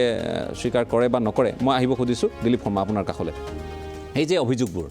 এতিয়াও আপোনালোকৰ টিকট প্ৰদানৰ ক্ষেত্ৰত প্ৰাৰ্থী নিৰ্বাচনৰ ক্ষেত্ৰত বহুতে ভাবিছিল যে যথেষ্ট পৰিপক্কতাৰ পৰিচয় দিয়া হ'ব কিন্তু সেই ধৰণৰ নহ'ল বহু আমি যদি লোকৰ কথা কওঁ আজি যদি মনোৰঞ্জন কৰৰ কথাই কওঁ থাওৰা সমষ্টিত সুশান্ত বৰগোহাঁই একেবাৰে ঘনিষ্ঠ আছিল আৰু একেধৰণে আমি যদি মৰিয়নিৰ প্ৰাৰ্থীগৰাকীৰ কথাও কওঁ তেওঁ একেবাৰে ঘনিষ্ঠ আছিল ৰূপজ্যোতি কুৰ্মী গতিকে সেই ব্যক্তিসকলক টিকট দিয়াটো পৰিপক্কতাৰ পৰিচয় হ'লনে ৰাজদীপ বৰুৱা কথাটো এনেকুৱা যে কিছুমান কথা আৰু আপুনি যিকেইটা কথা সুধিছে এই কথাবোৰ এনেকৈ আলোচনা নহয় প্ৰথম কথা দ্বিতীয় কথা যেহেতু পাৰ্টি এটা দলে এটা সিদ্ধান্ত লৈ যিটো সিদ্ধান্ত ঘোষণা কৰে সেই সিদ্ধান্তটো আমি সদায় ভাল সিদ্ধান্ত বুলি গ্ৰহণ কৰোঁ আৰু সেইটো সিদ্ধান্ত মই ভাল সিদ্ধান্ত বুলি ক'ব লাগিব যদি তাত কিবা কথা আছে দলে ভিতৰত কথা পাতিব কাৰণ মই দলৰ শৃংখলাবদ্ধ কৰ্মী কিন্তু মই চাওক মই কাৰোবাক বেয়া পালোঁ বুলি দলৰ কোনোবা এজন মানুহক বেয়া পালোঁ বুলি মই এক কথাটো কৈ দিব নোৱাৰোঁ উচিত নহয় কাৰণ দলটোৰ প্ৰতি মোৰ ৰেচপেক্টটো থাকিল ক'ত গতিকে স্বাভাৱিকতে তেনেকুৱা কোনো কথাবোৰৰ উত্তৰ দিব পৰা নাযায় 1 নম্বৰ 2 নম্বৰ কথা দিয়াটো উচিতো নহয় আৰু এনেকুৱা যদি ঘটনা আপুনি কোৱা কথাবোৰ যদি অভিযোগবিলাক যদি সঁচাকৈ আহিছে মই নাজানো আহিছে নে মই নাই অহা বুলিয়ে ভাবিছোঁ যদি আহিছে দলে এইটো দলৰ মজিয়াত আলোচনা কৰিব দলৰ নেতৃত্বই এইবিলাক আলোচনা কৰিব এইবোৰ গোটেই পৰ্যালোচনা কৰিব আজি সভাপতি ডাঙৰীয়া কাৰণ প্ৰশ্ন উত্থাপন হৈছে যে গ'ল পোষ্ট আপোনালোকে খালী ৰাখিছে নাই মই আপোনাক আগতে মোৰ কথাখিনিত কৰিছোঁ সেইখিনি কথা মই ৰিপিট নকৰোঁ বাই ইলেকশ্যন শাসকে দলে নিজৰ এডভান্টেজ গ্ৰহণ কৰে প্ৰথম কথা 2 নম্বৰ কথা চাওক আৰু আমাৰ বিশ্লেষকজনে মই এই কথাখিনি মোৰ উত্তৰ দিবলৈ খোজা নাই এইকাৰণে খোজা নাই মই আপোনাৰ কথাখিনি যে এইটো মই তেনেকৈ হোৱা বুলি মই ভবাও নাই মই দলৰ মুখপাত্ৰ হিচাপে দলক প্ৰতিনিধিত্ব কৰিছোঁ দলীয় বক্তব্যখিনিয়ে মই ইয়াত ৰাখিম মই যিখিনি দলত ক'ব পৰা কথা মই সেইখিনি ৰাখিম আৰু যদি কিবা চাওক ভিতৰত কথা থাকে সেইখিনি আমাৰ দলত আলোচনা কৰিব তাৰপিছত দলৰ যদি কিবা সিদ্ধান্ত হয় সেইটো আপোনালোকে গমেই পাব সেইটো আপোনালোকক জনাই দিয়া হ'ব 2 নম্বৰ কথা ৰাজনৈতিক বিশ্লেষকজনে কৈছে যিখিনি কথা কৈছে তেখেতৰ কথাখিনিও মই শুনিলোঁ কংগ্ৰেছ দলে কোনো সংখ্যালঘুৰ ৰাজনীতি কৰা নাই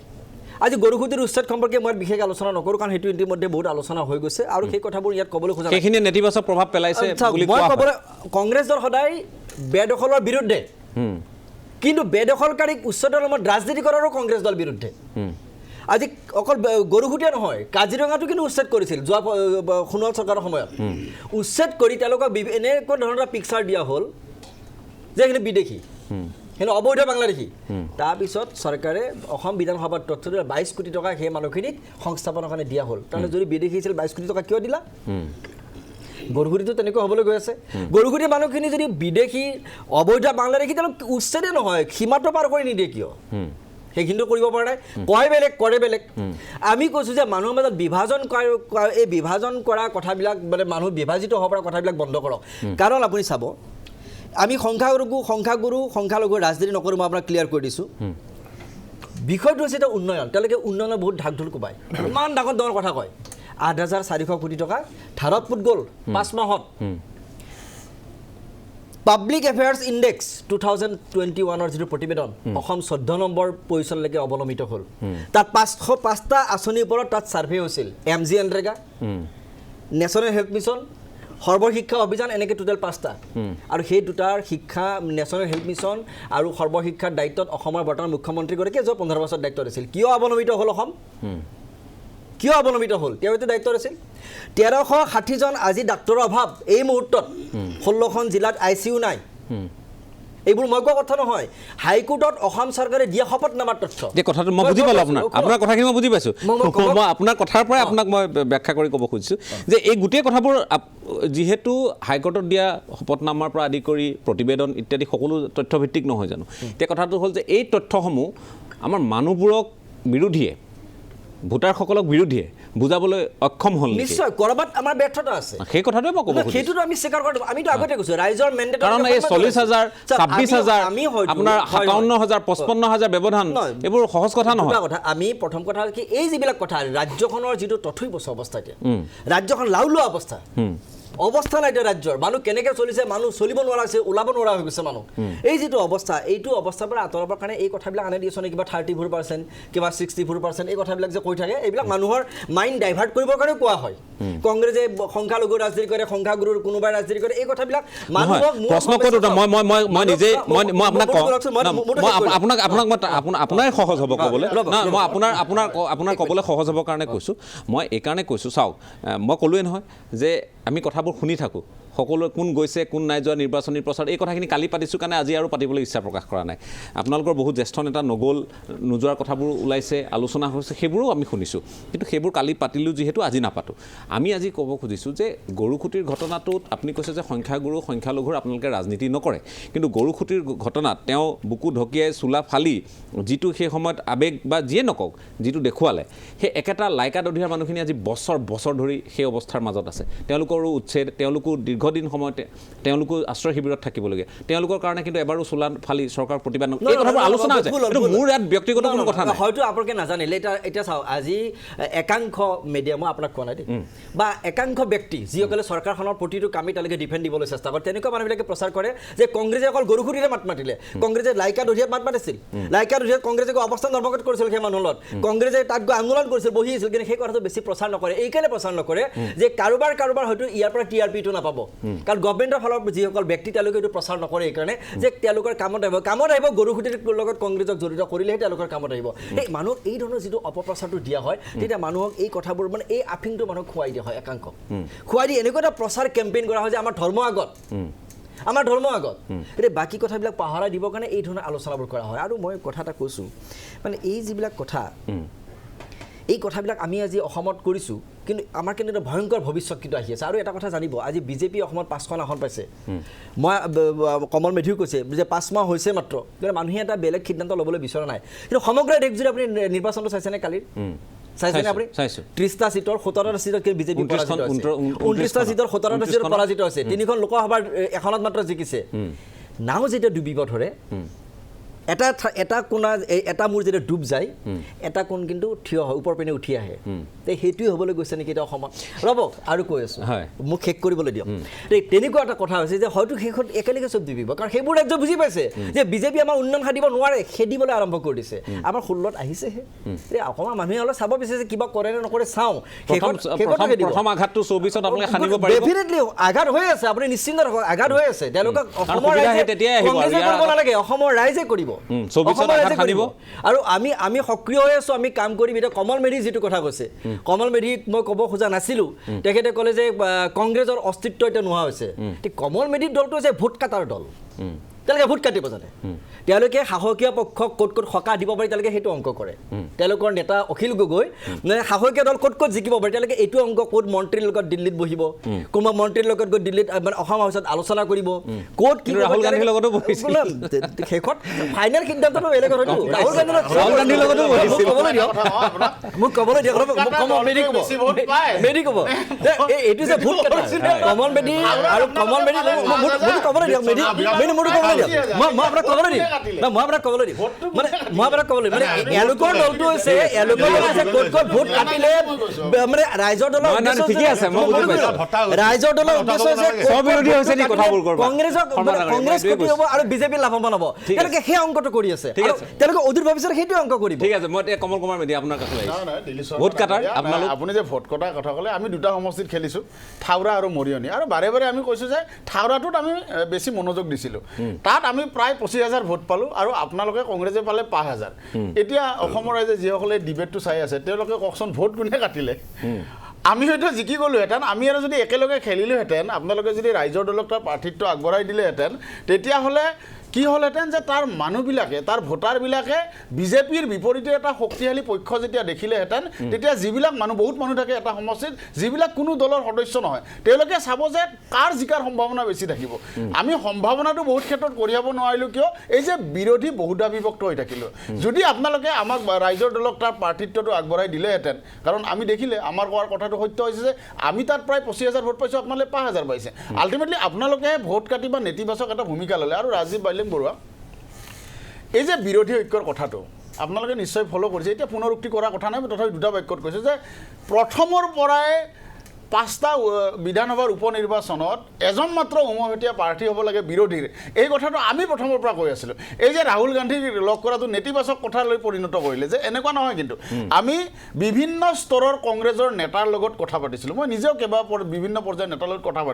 পাতি আমি বিচাৰিছিলোঁ যে আমি উমৈহতীয়া প্ৰাৰ্থী এজন আগবঢ়াওঁ কিন্তু পৰিণতিটো এনেকুৱা যে এনেকুৱা এটা নেতিবাচক ভূমিকা কংগ্ৰেছে ল'লে আৰু দিলীপ শৰ্মা ডাঙৰীয়া এনেকুৱা অহংকাৰ এটা য'ত মানে ভৰিৰ তলত মাটিটো নাই কিন্তু অহংকাৰটো এতিয়াও আছে মানে বহুত কেনেকুৱা থাকে জমিদাৰবিলাকৰ তেওঁৰ গোটেই জমিদাৰিত্ব শেষ হৈ গ'ল কিন্তু তাৰপিছত এটা অহংকাৰ তেওঁ কঢ়িয়াই লৈ ফুৰে এইটো হৈছে এতিয়া কংগ্ৰেছৰ আমি বাস্তৱ কথাটো প্ৰেক্টিকেল কথাটো কৈছিলোঁ নুশুনিলে আমাক প্ৰশান্ত কিশোৰৰ কথাখিনি কিন্তু মই যথেষ্ট গুৰুত্ব থকা যেন লাগে মাজত নকওঁ বাৰু তেখেতে এতিয়া ঘটনাটো হ'ল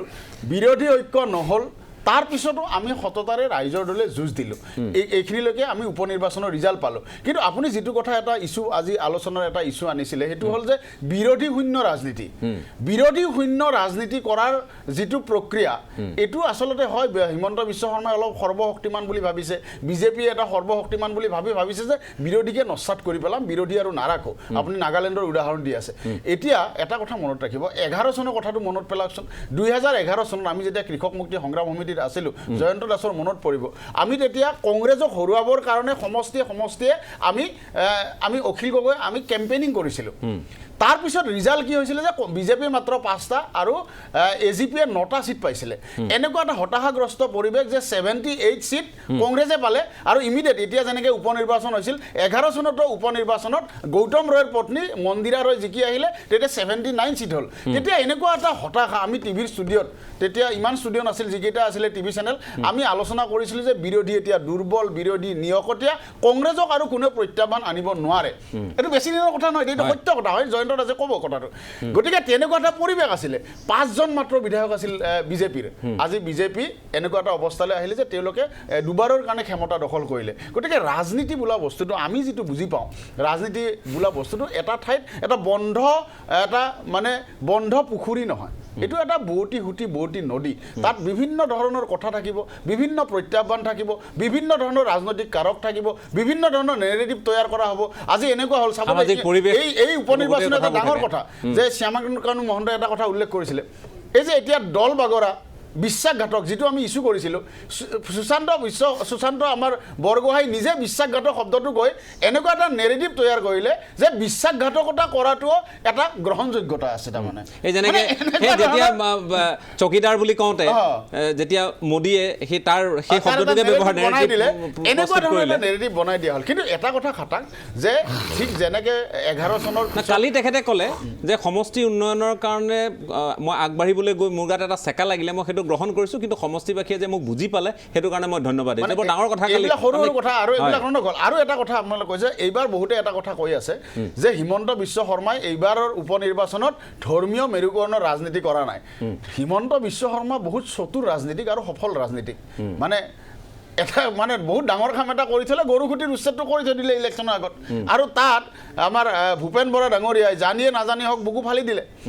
এই কথাটোৱে উজনি অসমত বৰ ধুনীয়াকৈ ধৰ্মীয় মেৰুকৰণৰ ৰাজনীতিটোক সফল কৰি পেলালে গতিকে এই ধৰণৰ ৰাজনীতি ইমান আৰু কালি যিটো ফণীধৰ তালুকদাৰে ক'লে যে ভৱানীপুৰত হিন্দু একত্ৰিত হ'ল বুলি তেওঁ কালি কৈছে সেইটো কিন্তু একেবাৰে সঁচা নহয় ভৱানীপুৰত তেওঁ মুছলমানৰ ভোট পাইছে আনকি গোসাইগাঁৱত আমাৰ নাথুৰাম ডাঙৰীয়াই ক'ব গোসাইগাঁৱত UPPL বিজেপি মিত্ৰজোঁট তাত কিন্তু মাইনৰিটিৰ ভোট পাইছে এতিয়া গোটেই পৰিস্থিতিটো এনেকুৱা এটা অৱস্থালৈ লৈ যোৱা হৈছে যে বিৰোধী শূন্য ৰাজনীতি গতিকে বিৰোধী শূন্য ৰাজনীতিৰ ধাৰণাটো প্ৰথম কথা এইটো গণতন্ত্ৰৰ পৰিপন্থী সংবিধানৰ পৰিপন্থী আৰু এটা নেৰেটিভ কৰি দিয়া হ'ল হিমন্ত বিশ্ব শৰ্মাৰ নিজৰ মুখেৰে যে বিৰোধীৰ বিধায়ক থাকিলে কাম নহয় বিৰোধীৰ কাম নহয় এইটো এটা সংবিধান বিৰোধী কথা বিধানসভাৰ বিধি বিধানৰ পৰিপন্থী এটা কথা কাৰণ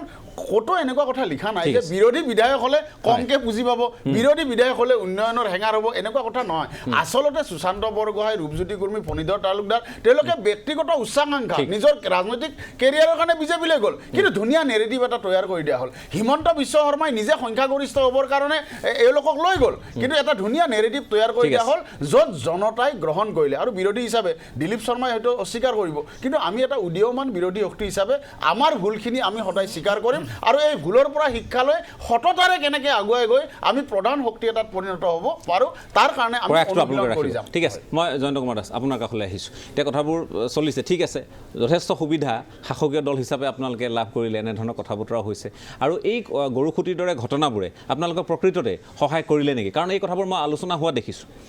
হোৱা দেখিছোঁ আৰু সুশান্ত বৰগোহাঁইক যিধৰণে কোৱা হ'ল বিশ্বাসঘাতক এই বিশ্বাসঘাতকৰ নেৰেটিভটো বাগধাৰাটো তেওঁ সলনি কৰি সেই শব্দটো তেওঁৰ নিজৰ গাত লেটিয়াই লৈ তেওঁ যিখিনি কথা ক'লে এই কথাখিনিও কিন্তু চাবলগীয়া এইটো এটা আৰু তেওঁ আগতেও কৈছিল এই ষ্টুডিঅ'ৰ মজিয়াত তেখেতে আকৌ আহিম বুলি কথা দিছে এবাৰ প্ৰথমটো যেতিয়া তেওঁৰ এই কথাটো আমি সুধিছিলোঁ পেৰি সোধাৰ পিছতো তেখেতে নক'লে তেতিয়া তেওঁ কৈছে যে আপোনাৰ ষ্টুডিঅ'লৈ গৈ বা আপোনাৰ লগত বহি মই কথাখিনি ক'ম যে কি সমস্যাৰ সন্মুখীন হৈছিলোঁ বা এইবিলাক কথা ক'ব কিন্তু আমি দেখিলোঁ যে তেওঁক সমালোচনা সামাজিক মাধ্যমত কৰিলে সংবাদ মাধ্যমত বহুতে কৰিলে বিশ্বাসঘাতক ক'লে কিন্তু সেই বাগধাৰাটো সলনি কৰি তেওঁ কৈছিল যে পৃষ্ঠা প্ৰমুখৰ যিটো বিজেপিৰ ভূমিকা সেই ভূমিকাটো তেওঁ কংগ্ৰেছত লৈছিল কাৰণে তেওঁ যোৱাবাৰ বিশেষ প্ৰচাৰ বাহুল্য কৰা নাছিল যদিও তেওঁ জিকি আহিছিল আৰু এইবাৰতো কথাই নাই আপোনালোকৰ পৃষ্ঠা প্ৰমুখ আছে মানুহবোৰ আছে তেওঁক ভালপোৱা মানুহখিনি আছে আৰু বিজেপি তাত এটা শক্তি আছিল প্ৰায় 46,000 ভোট যোৱাবাৰ যিহেতু কুশলদুৰীয়ে পাইছিল গতিকে এই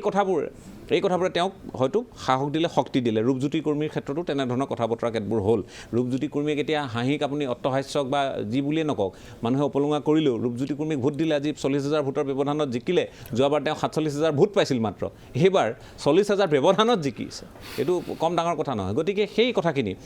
যিহেতু এই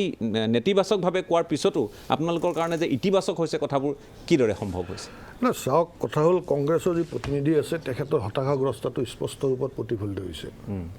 কাৰণ তেওঁলোকে আচলতে কেনেকুৱা হ'ল যে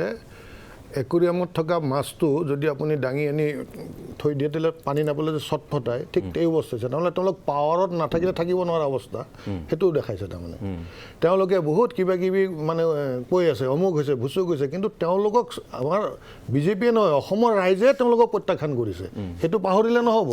তেওঁলোকৰ কাম কাজে আপোনালোকক ৱাক অভাৰ দিছে নেকি সেই কথাটো লগতে তেওঁ মানে উন্নয়ন দেখাই নাই ধৰক আপোনাৰ ষ্টুডিঅ'ৰ পৰা মাত্ৰ 500 মিটাৰ দূৰত 300 মিটাৰ দূৰত অহাকালি এখন 19 মাহৰ ভিতৰত সম্পূৰ্ণ কৰা অৰুণীয়া সেতু এখন উদ্বোধন হ'ব আজি গুৱাহাটীৰ আপুনি ব্ৰহ্মপুত্ৰৰ পাৰেৰে যাওক, উত্তৰ গুৱাহাটীৰ খুঁটিকেইটা এতিয়া গোটেই পোষ্টবিলাক ৰেডি হৈয়ে গ'ল, আৰু তেওঁ ইয়াতে ষ্টুডিঅ'ত বহি দম্ভালি মাৰি কৈ আছে একোৱে দেখা নাই, ৰাইজে দেখি আছে নহয়। এতিয়া গৰুসুঁটিৰ কথাটো অকল উজনি নামনি কথা নহয়, প্ৰত্যেকজন খিলঞ্জীয়া মানুহে গৰুসুঁটিৰ উচ্ছেদ অভিযানক সমৰ্থন জনাইছে। কিয় নজনাব? এই ভূমি আমাৰ খিলঞ্জীয়াৰ হয়, আমাৰ পূৰ্বপুৰুষৰ আছিলে এই ভূমি, বৰ্তমান আমাৰ আৰু আমাৰ ভৱিষ্যত প্ৰজন্মৰ। তাক সুৰক্ষিত কৰাৰ স্বাৰ্থত যেতিয়া চৰকাৰে পদক্ষেপ দিছে, অসমৰ খিলঞ্জীয়া ৰাইজে তাক সমৰ্থন জনাইছে। সেইখিনি সময়ত হতাশাগ্ৰস্ত কংগ্ৰেছে ভাবিলে এতিয়া বুকুৰ একদম বুটাম ছিঙি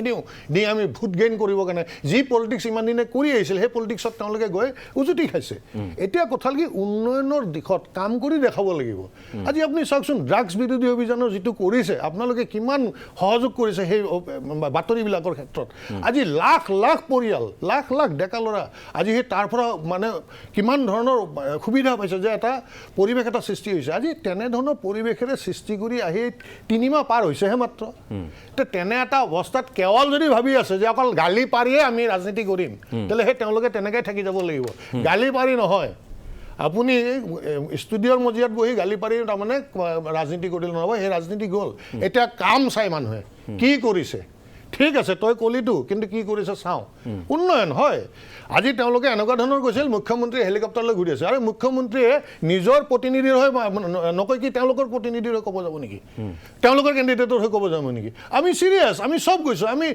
মই নিজে এজন ৰাজ্যিক উপ সভাপতি, তাত কেম্প কৰি লৈছোঁ, গাঁৱে গাঁৱে গৈছোঁ, আমি মানে চুবাই গৈছোঁ, আমি চিৰিয়াছ। ৰিজাল্ট পাইছোঁ, 40,000 ডিফাৰেঞ্চত ভোট পাইছোঁ, 26,000 ডিফাৰেঞ্চত ভোট পাইছোঁ, কষ্ট কৰিছোঁ আমি যাই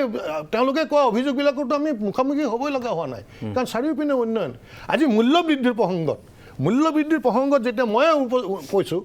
আমি এইটোৰ পৰা দূৰতহে থাকিব লাগে। মূল্যবৃদ্ধি আমাৰ বাজপেয়ীৰ দিনত হৈছিল, মাত্ৰ 25 পইচা। সেই সময়ত হওঁতে কি হ'ল, 4 লেনৰ ব্যৱস্থা হ'ল। 4 লেন কন্যাকুমাৰীৰ পৰা আপোনাৰ একদম মানে কাশ্মীৰ আৰু এইপিনে গুজৰাটৰ পৰা নৰ্থ ইষ্টলৈ, হয়নে? কংগ্ৰেছৰ দিনতো মূল্য বৃদ্ধি হৈছিল, কিন্তু মানুহে কিবা ডিফাৰেঞ্চ দেখিলেনে? উন্নয়নৰ কিবা দেখিলেনে? 55 বছৰ তেওঁলোকে শাসনত থাকি কিবা অভাৱনীয় এটা সময়ত চাওক, কভিড পৰিস্থিতি, সমগ্ৰ বিশ্ব যি এটা অৱস্থাত গুচি গৈছে, সেই বিশ্বৰ সেনেকুৱা এটা অৱস্থাত, আৰ্থিকভাৱে সংকটপূৰ্ণ এটা অৱস্থাত মূল্য বৃদ্ধি হৈছে। মই কৈছোঁ নহয়, মই যেতিয়া গাড়ীখন লৈ পেট্ৰল ভৰাব যাওঁ, মোৰ গাত লাগে, হয়, কিন্তু এখন কাৰ্যকৰ্তা হিচাপে ৰাইজে সেইটো উপলব্ধি কৰিছে। আমাৰ শিল্পী জুবিন গাৰ্গেও স্পষ্টভাৱে কৈছে যে এনেকুৱা এটা অৱস্থাততো মূল্যবৃদ্ধি কিছু হ'ব, কিন্তু আমি সেইখিনি তেওঁলোকে ভাবিছে মূল্যবৃদ্ধি ক'লে, কিন্তু আজি সেই ৰাইজে তেওঁলোকৰ অৱস্থান নকৰিলে নহয়, আস্থাত নল'লে নহয়, যে এই উন্নয়নৰ যিটো ধাৰা, সমাজখনক শক্তিশালী কৰাৰ যিটো ধাৰা, খিলঞ্জীয়াৰ সুৰক্ষাৰ স্বাৰ্থত যিটো ধাৰা, গৰুসুঁটিৰ যিটো উচ্ছেদৰ জৰিয়তে অনাগত দিনত অসমীয়া ল'ৰা খেতিয়ক সকলক আগুৱাই নিয়াৰ যিটো ধাৰা, আজি পদ্মা হাজৰিকাৰ নিচিনা ছিনিয়ৰ মানুহ এজন, মৃণাল শইকীয়াৰ নিচিনা ছিনিয়ৰ মানুহ দুজনক চিৰিয়াছলি তাত ডিপুট কৰা হৈছে। এইবিলাক মানুহে চাই আছে নহয়। এই চোৱাৰ পিছত সেইকাৰণে যে হতাশাগ্ৰস্ত প্ৰতিচ্ছবিটো, এই হতাশাগ্ৰস্তৰ প্ৰতিচ্ছবিটো বাৰে আপোনালোকে আৰু বিপৰ্যয় নমাই আনিব এইবোৰ কামৰ জৰিয়তে, তেনে পৰিকল্পনা আছে? তেওঁলোকৰ কাৰণে আৰু বিপৰ্যয় আহিব? মই সুধিছোঁ আপোনাক, প্ৰধান কাম কি? জনগণক সকাহ দিয়া। আজি যদি কৈ থাকে খুব ভাল কৰে, তেওঁলোকে নিশ্চয় সাধুবাদ দিব। চেপি আমি টেক্স বঢ়াম, টেক্স বঢ়াই আমি উন্নয়নৰ এটা ছবি দেখুৱাম, এইটো আকৌ কেনেকুৱা কথা? ঠিক আছে, সেই কথাতে মই সুধিব খুজিলোঁ যে কেনেধৰণৰ হৈছে কথাখিনি, স্ববিৰোধী হৈছে। মই যিয়ে নহওক, মই নাথুৰাম বড়ো ডাঙৰীয়া আপোনাৰ কাষলৈ আহিছোঁ। এই গোটেই প্ৰক্ৰিয়াটোৰ মাজত আমি দেখিছোঁ যে আমি কথা পাতিছোঁ ইতিমধ্যে, হয়, সামগ্ৰিকভাৱে তেওঁ যিটো কথা ক'লে, আৰু মিত্ৰজোঁটৰ অন্যতম এগৰাকী সদস্য হিচাপে আপোনালোকৰ ইয়াৰ নিশ্চয় বিপৰীত ভাষ্য নাথাকিব বুলি মোৰ অনুভৱ। এতিয়া কথাটো হ'ল যে এই একেখিনি কথাই আজি যেনেকৈ উজনি অসমত সকলোৱে কৈছে যে উজনি অসমত কংগ্ৰেছ শূন্য কৰিব বা হ'বলৈ গৈ আছে এই পৰ্যায়ত, একেধৰণে নামনি অসমত বা আমি যদি কওঁ BTR অঞ্চলতো সেই তেনেধৰণৰ এটা BPF-ক কংগ্ৰেছৰ সমানে BPF-ক উৎখাত কৰা এই ধৰণৰ এটা পৰিকল্পনা UPPL-ৰ ফালৰ পৰা লোৱা হৈছে, য'ত সহযোগিতা BJP-ৰ আছে। এই ধৰণৰ কথা বতৰাবোৰ চলিছে। গতিকে আপোনালোকৰ পৰৱৰ্তী আৰু ৰণনীতি কি হ'ব? আপুনি যেনেকৈ সুধিছে BPF-ক উৎখাত কৰা নামনি অসমত, একচুৱেলি উৎখাত কৰাৰ কথা নাহে, কাৰণ এইটো আগতে 17 বছৰ BPF-ৰে চৰকাৰ আছিল BTC-ৰ, কোনো BPF-ৰ বিকল্প বা অন্য দলৰ চৰকাৰ নাছিলে। গতিকে ৰাইজে বেলেগ দল বা বেলেগ চৰকাৰৰ পাৰফৰ্মেঞ্চটো কেনেকৈ হ'ব সেইটো দেখাই নাছিলে। এতিয়া যোৱা 11 মাহ আমাৰ দলৰ নেতৃত্বত বিজেপি আৰু জিএছপিৰ নেতৃত্বত বিটিচিত এটা চৰকাৰ চলাই আছে গতিকে এই 11 মাহত যথেষ্ট জনকল্যাণমূলক কাম কৰিছে গতিকে বিপিএফক উৎখাত কৰিব নালাগে বিপিএফ নিজে অট'মেটিক নিশ্চিন্ন হৈ যাব গোটেই মানুহ লাহে লাহে মানে বিজেপি জিএছপি আৰু ইউপিপিএলৰ যি এলায়েন্স গভৰ্ণমেণ্ট আছে বা দল আছে সেইবিলাকত তেওঁলোকে নিজে নিজে গতানুগতিকভাৱে জইন কৰিব গতিকে অট'মেটিকেলি আমি নিশ্চিন্ন কৰিব নালাগে সেই নেচাৰেলি ডেথ হৈ যাব আপোনালোকে তেনেধৰণৰ এটা প্ৰক্ৰিয়া আৰম্ভ কৰিছে কাম কাজৰ জৰিয়তে হয় হয় হয় ঠিক আছে যি কি নহওক মই আকৌ আহিম শেষ মন্তব্য ল'ব লাগিব কাৰণ অনুষ্ঠান আমি সামৰিব লাগিব শ্যামকানু মহন্ত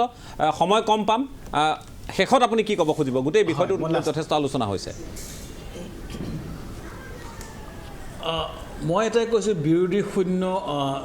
আমি নিবিচাৰোঁ আমি এটা শক্তিশালী সৰব বিৰোধী বিচাৰোঁ তাৰ কাৰণে কংগ্ৰেছে লোকক ব্লেম দিয়াতকৈ তেওঁলোকে নিজৰ আত্মবিশ্লেষণ কৰক কংগ্ৰেছৰ কাৰণে এতিয়াও ফাৰ্টাইল এটা ডাঙৰ ঠাই আছে মোৰ দৃষ্টিত কংগ্ৰেছে ভালকৈ যদি কৰে কংগ্ৰেছে যদি অসমলৈ উভতি আহিব বিচাৰে অসমত ক্ষমতাত কাৰণ ৰাজনীতিৰ ক্ষমতা ভিত্তিক হৈ দুটা কাম কৰিব লাগিব তেওঁলোকৰ ফ্লকটো ধৰি ৰাখিব লাগিব তেওঁলোকৰ ঘৰৰ পৰা যাতে আৰু কোনো যাতে নাযায় সেইটো ব্যৱস্থা কৰিব লাগিব কাৰণ এইফালে পৰা পচিং হ'ব আপুনি এইকেইজন MLA পচিং হ'ব সেইটো ৰখাব পাৰিব প্ৰথমতে হোল্ড দ্য ফ্লক টুগেডাৰ প্ৰথম দ্বিতীয় কথাটো হৈছে এটা নেৰেটিভ যে অসমৰ ৰাইজক বিশেষকৈ মানে যিসকল সংখ্যা লঘু নহয় সংখ্যা গুৰু সমাজক কেনেকৈ কংগ্ৰেছে আকৰ্ষণ কৰে তাৰ কাৰণে কংগ্ৰেছে চেষ্টা কৰক বিজেপিৰ প্ৰতিও মই এইটোৱে আহ্বান যে এতিয়া চৰকাৰে মেণ্ডেট দিছে ৰাইজে মেণ্ডেট দিছে বিজেপি অন্তত এতিয়া কামবোৰ আৰু কৰক আৰু বিশেষকৈ উদ্যোগ বাণিজ্য পৰ্যটন যিটো কৃষিৰ ক্ষেত্ৰত এটা ব্যাপক এটা পৰিৱৰ্তনৰ দৰকাৰী পাৰ্সপেক্টিভটো সলনি হ'ব লাগে যে হিতাধিকাৰীৰ পৰা আমি উদ্যোগ বা কৃষিভিত্তিক এখন অৰ্থনীতিৰ কাৰণে আমি আগবাঢ়ি যাব তাৰ লগতে ৰাইজৰ দলৰ প্ৰতি আমি এইটো আহ্বান যে তেওঁলোকে এই ক্ষণিকৰ কাৰণে কিছুমান পপুলাৰ পাব্লিচিটি ষ্টাণ্ট বাদ দি তেওঁলোকে লং টাৰ্ম এটা পলিচি কৰক লং টাৰ্ম ষ্ট্ৰেটেজি কৰক কাৰণ ৰাইজৰ দলৰ কাৰণে মোৰ দৃষ্টিত এটা আৰু এখন ফাৰ্টাইল গ্ৰাউণ্ড আছে আমি বিচাৰোঁ যে ৰাইজৰ দল শক্তিশালী হওক তাৰ কাৰণে ড্ৰামা নহয় ৰিয়েল পলিটিক্স লাগে ৰিয়েল কাম লাগে সেইটো ঠিক আছে মই ধন্যবাদ জনাইছোঁ একেবাৰে সময় কম একেবাৰে কম মই 30 ছেকেণ্ডমানকৈ সময় এণ্ডিং ৰিমাৰ্কছৰ কাৰণে দিব পাৰিম মই দিলোঁ সময় এতিয়া আমি এটা বস্তু বিচাৰিম যিটো ৰাইজে মেণ্ডেট দিছে এইটো আমি সকলোৱে মানি লৈছোঁ আমাৰো ক'ৰবাত ব্যৰ্থতা থাকি গৈছে আমি যিবোৰ কথা কৈছোঁ এই কথাবোৰ গোটেই মানুহৰ মাজত হয়তো যোৱা নাই সেই কথাবোৰ আমি ন্যায় ব্যৱস্থা আমি এটা কথাই বিচাৰিম মুখ্যমন্ত্ৰী ডাঙৰীয়াই যিবোৰ প্ৰতিশ্ৰুতি দিছে আমি সেইটো আশা কৰিম যে 2000 কোটি টকা তেওঁ প্ৰতিটো সমষ্টিত নে কিবা এনেকৈ এটা কথা কৈছে আৰু যিবোৰ তেওঁ কৈছে চাৰুবেনে য'ত যি এইখিনি কৰক তেওঁ টকা পইচা ক'ৰ পৰাটো আমাৰ পৰাই দিব লাগিব কাৰণ এতিয়া গেছ চিলিণ্ডাৰ চেক কৰাৰ নামতো কিবা 260 টকা বোলে ঘৰে আপুনি মই দিব লাগিব তাৰপিছত সেয়া অকল নহয় এতিয়া ট্ৰেন্সপৰ্টত দেখিছে প্ৰতিটো কথাৰ পৰা চেপিয়াই আনিছে আমাৰ টকাৰেতো তেওঁলোকে সকলো কাম কৰি আছে এতিয়া তেওঁলোকে দুৰ্নীতি নিৰ্মূল কৰা বুলি কয় 545 কোটি টকা উলিয়াবই নোৱাৰিলে সেইটো আপুনি খবৰ পাইছেনে নাজানো 545 কোটি টকা প্ৰধানমন্ত্ৰী কৃষক সন্মান নিধিৰ যিবোৰ বেআইনীভাৱে বেলেগে লৈছিল মাত্ৰ 17 লাখ টকা উদ্ধাৰ হৈছে বাকীখিনি তেওঁলোকে নকৰিলে তেওঁলোকে দুৰ্নীতি নিৰ্মূল কৰা বুলি কয় সেই পইচাবোৰতো তেনেকৈ গুচিয়ে গ'ল তেওঁলোকে মই ভাবোঁ এটা এনেকুৱা এটা তেওঁলোকে এটা বাস্তৱসন্মত পলিচি লওক যি পলিচিৰ জৰিয়তে জনসাধাৰণক যাতে কিছু সকাহ দিব পাৰে আৰু অন্তত জনসাধাৰণ ঠিক আছে 30 ছেকেণ্ড সময় কমল কুমাৰ মেধি আমি ৰাইজৰ দলে এটা অনুশীলন কৰাৰ সুযোগ পালোঁ উপ নিৰ্বাচনত আমাৰ ৰাজনৈতিক নতুন পাৰ্টি একেবাৰে নতুনকৈ আমি আৰম্ভ কৰিছোঁ কিন্তু সততাৰে আৰু নিষ্ঠা সহকাৰে আমি আমাৰ কাম কাজ আৰম্ভ কৰিছোঁ আৰু এটা অনুশীলন আৰু পৰ্যায় আমি পাৰ কৰিলোঁ উপ নিৰ্বাচনত আৰু ইয়াৰ পৰা আমি বহুত কথা শিকিলোঁ হয় আমি হাৰিছোঁ কিন্তু আমি এটা সম্ভাৱনা কৰি আছোঁ আৰু এই সম্ভাৱনাক আমি অনাগত শক্তি হিচাপে লৈ আগবাঢ়িব জয়ন্ত কুমাৰ দাস শেষ মাননীয় মুখ্যমন্ত্ৰী হিমন্ত বিশ্ব শৰ্মা ডাঙৰীয়াৰ ওপৰত আমাৰ আস্থা আছে ৰাইজৰো আস্থা আছে যে আৰু আমাৰ দায়িত্ব বেছি যিহেতু আমি চৰকাৰত আছোঁ আৰু সেইকাৰণে আমি দায়িত্ব সহকাৰে কামখিনি কৰিব লাগিব আমি আশাবাদী যে যুৱক হওক কৃষক হওক নিবনুৱা হওক সকলোৰে আশা ৰেঙনি আমি আনিব পাৰিম আৰু তেনেধৰণৰ আমাৰ দায়িত্ব বাঢ়িছে মই UPPLৰ নাথুৰাম বড়ো ডাঙৰীয়া শেষত আপুনি কি ক'ব কাৰণ দায়িত্ব সমান্তৰালভাৱে বাঢ়িছে হয় নিশ্চয় ময়ো জয়ন্ত দাস ডাঙৰীয়াৰ নিচিনাকৈ ক'ম অসমত মুখ্যমন্ত্ৰী হিমন্ত বিশ্ব শৰ্মা ডাঙৰীয়াৰ নেতৃত্বত আৰু BTCত প্ৰমোদ বড়ো ডাঙৰীয়াৰ নেতৃত্বত দুইটা চৰকাৰ চলি আছে আৰু বিগত কেইমাহমানৰ চৰকাৰ হ'লেও দুইটা চৰকাৰে ৰাইজৰ কল্যাণৰ কাৰণে বহুখিনি আঁচনি ইতিমধ্যে লৈছে আৰু কাম কৰি আছে গতিকে আগন্তুক দিনত পৰৱৰ্তী দিনত বিজেপি আৰু UPPLৰ নিশ্চয় ইয়াতকৈও ভাল দিন আহিব আমি আশা কৰোঁ অসমৰ ৰাইজে বিজেপি আৰু UPPৰ লগত থাকক পৰৱৰ্তী পৰ্যায়ত বহুত ৰাইজে জনকল্যাণমূলক আঁচনি নাম দেখা দেখিব পাব হয় যি কি নহওক মই আপোনালোক সকলোকে ধন্যবাদ জ্ঞাপন কৰিছোঁ আজিৰ অনুষ্ঠানত সহযোগিতা আগবঢ়োৱাৰ বাবে শ্যামকানু মহন্ত লগতে দিলীপ শৰ্মা কমল কুমাৰ মেধি নাথৰাম বড়ো আৰু জয়ন্ত কুমাৰ দাস মই আপোনালোকক ধন্যবাদ জ্ঞাপন কৰিছোঁ আৰু আমি এই অনুষ্ঠানবোৰত যিবোৰ কথা পাতোঁ আমি ভাবোঁ যে এই কথাবোৰৰ ওপৰতো সকলোৱে দৃষ্টি ৰাখক এইকাৰণে দৃষ্টি ৰাখক যে কোনে কি কৈছে কি নাই কোৱা ইতিমধ্যে ৰাজনীতিকসকলৰ কথা বতৰাবোৰ আপোনালোকে শুনিছে আৰু শুনি আপোনালোকে নিজস্ব যে সিদ্ধান্ত সেয়া গ্ৰহণ কৰিছে কিন্তু কোনখিনি কথাই আমাক শক্তি দিব কোনখিনি কথাই সমাজখনৰ উত্তৰণ ঘটাব ৰাজনৈতিক অপৰিপক্কতাই আমাক কেতিয়াবা বিপদৰ মাজলৈ ঠেলি দিব নেকি এই কথাবোৰো আপোনালোকে নিশ্চয় বিচাৰ বিবেচনা কৰিব পৰা মানুহ গতিকে সেই সকলোখিনি কথা আপোনালোকৰ ওপৰতে নিৰ্ভৰ কৰিব গতিকে আপোনালোকে কেনেধৰণৰ ৰজাই আপোনালোকক শাসন কৰাটো বিচাৰে মই প্ৰতীকী অৰ্থতে কৈছোঁ কেনেধৰণৰ ৰজাই আপোনালোকক শাসন কৰাটো বিচাৰে সেয়া আপোনালোকে নিজেই নিৰ্ধাৰণ যিহেতু কৰে গতিকে আপোনালোকে চাই চিতি সকলোখিনি দিশ পৰ্যবেক্ষণ কৰি আপোনালোক আগবাঢ়িব লাগিব অনাগত সময়লৈ চৰকাৰে যিসমূহ প্ৰতিশ্ৰুতি দিছে আপোনালোকৰ সন্মুখত এই 5টা সমষ্টিৰ উপনিৰ্বাচনৰ সময়ত যিখিনি কথা বতৰা আমি শুনিলোঁ যিখিনি উন্নয়নৰ কাম কাজ আগবঢ়াৰ কথা ক'লে ত্বৰান্বিত কৰাৰ কথা ক'লে দায়বদ্ধতাৰে এতিয়া চৰকাৰে সেইখিনি কাম কৰি এই সমষ্টিৰ ৰাইজৰ লগতে সমগ্ৰ অসমবাসীক তেওঁলোকে দায়বদ্ধতাৰ পৰিচয় দিয়ক অভিভাৱকৰ পৰিচয় দিয়ক সেই আশা আমি সকলোৱে কৰিব পাৰোঁ চৰকাৰক আমি সেই দাবী কৰিব পাৰোঁ কাৰণ এইখন চৰকাৰ হ'ল অসমৰ ৰাইজৰ চৰকাৰ কাৰণ যিয়েই দলেই নেতৃত্ব নলওক কাইলৈ যদি ৰাইজৰ দলেও চৰকাৰলৈ আহে অসমৰ চৰকাৰে হ'ব অসম চৰকাৰ হ'ব কংগ্ৰেছৰ হ'লেও অসম চৰকাৰে হ'ব গতিকে অসমৰ ৰাইজৰ যিহেতু চৰকাৰ ৰাইজে চৰকাৰৰ কাম কাজৰ ওপৰত যথেষ্ট দৃষ্টি দিয়ে নজৰ ৰাখে আৰু সেইখিনি কাম চৰকাৰসমূহে যাতে দায়বদ্ধতাৰে কৰে সেই আশাৰে আজিৰ পৰ্যবেক্ষণ ইমানতে সামৰণি মাৰিছোঁ ধন্যবাদ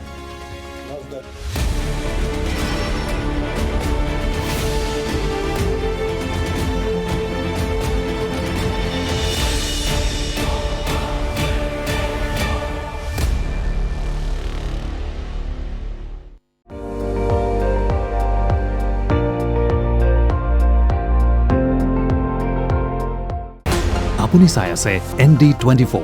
সৰ্বশ্ৰেষ্ঠ নহয় সৰ্বোত্তমৰ দৌৰ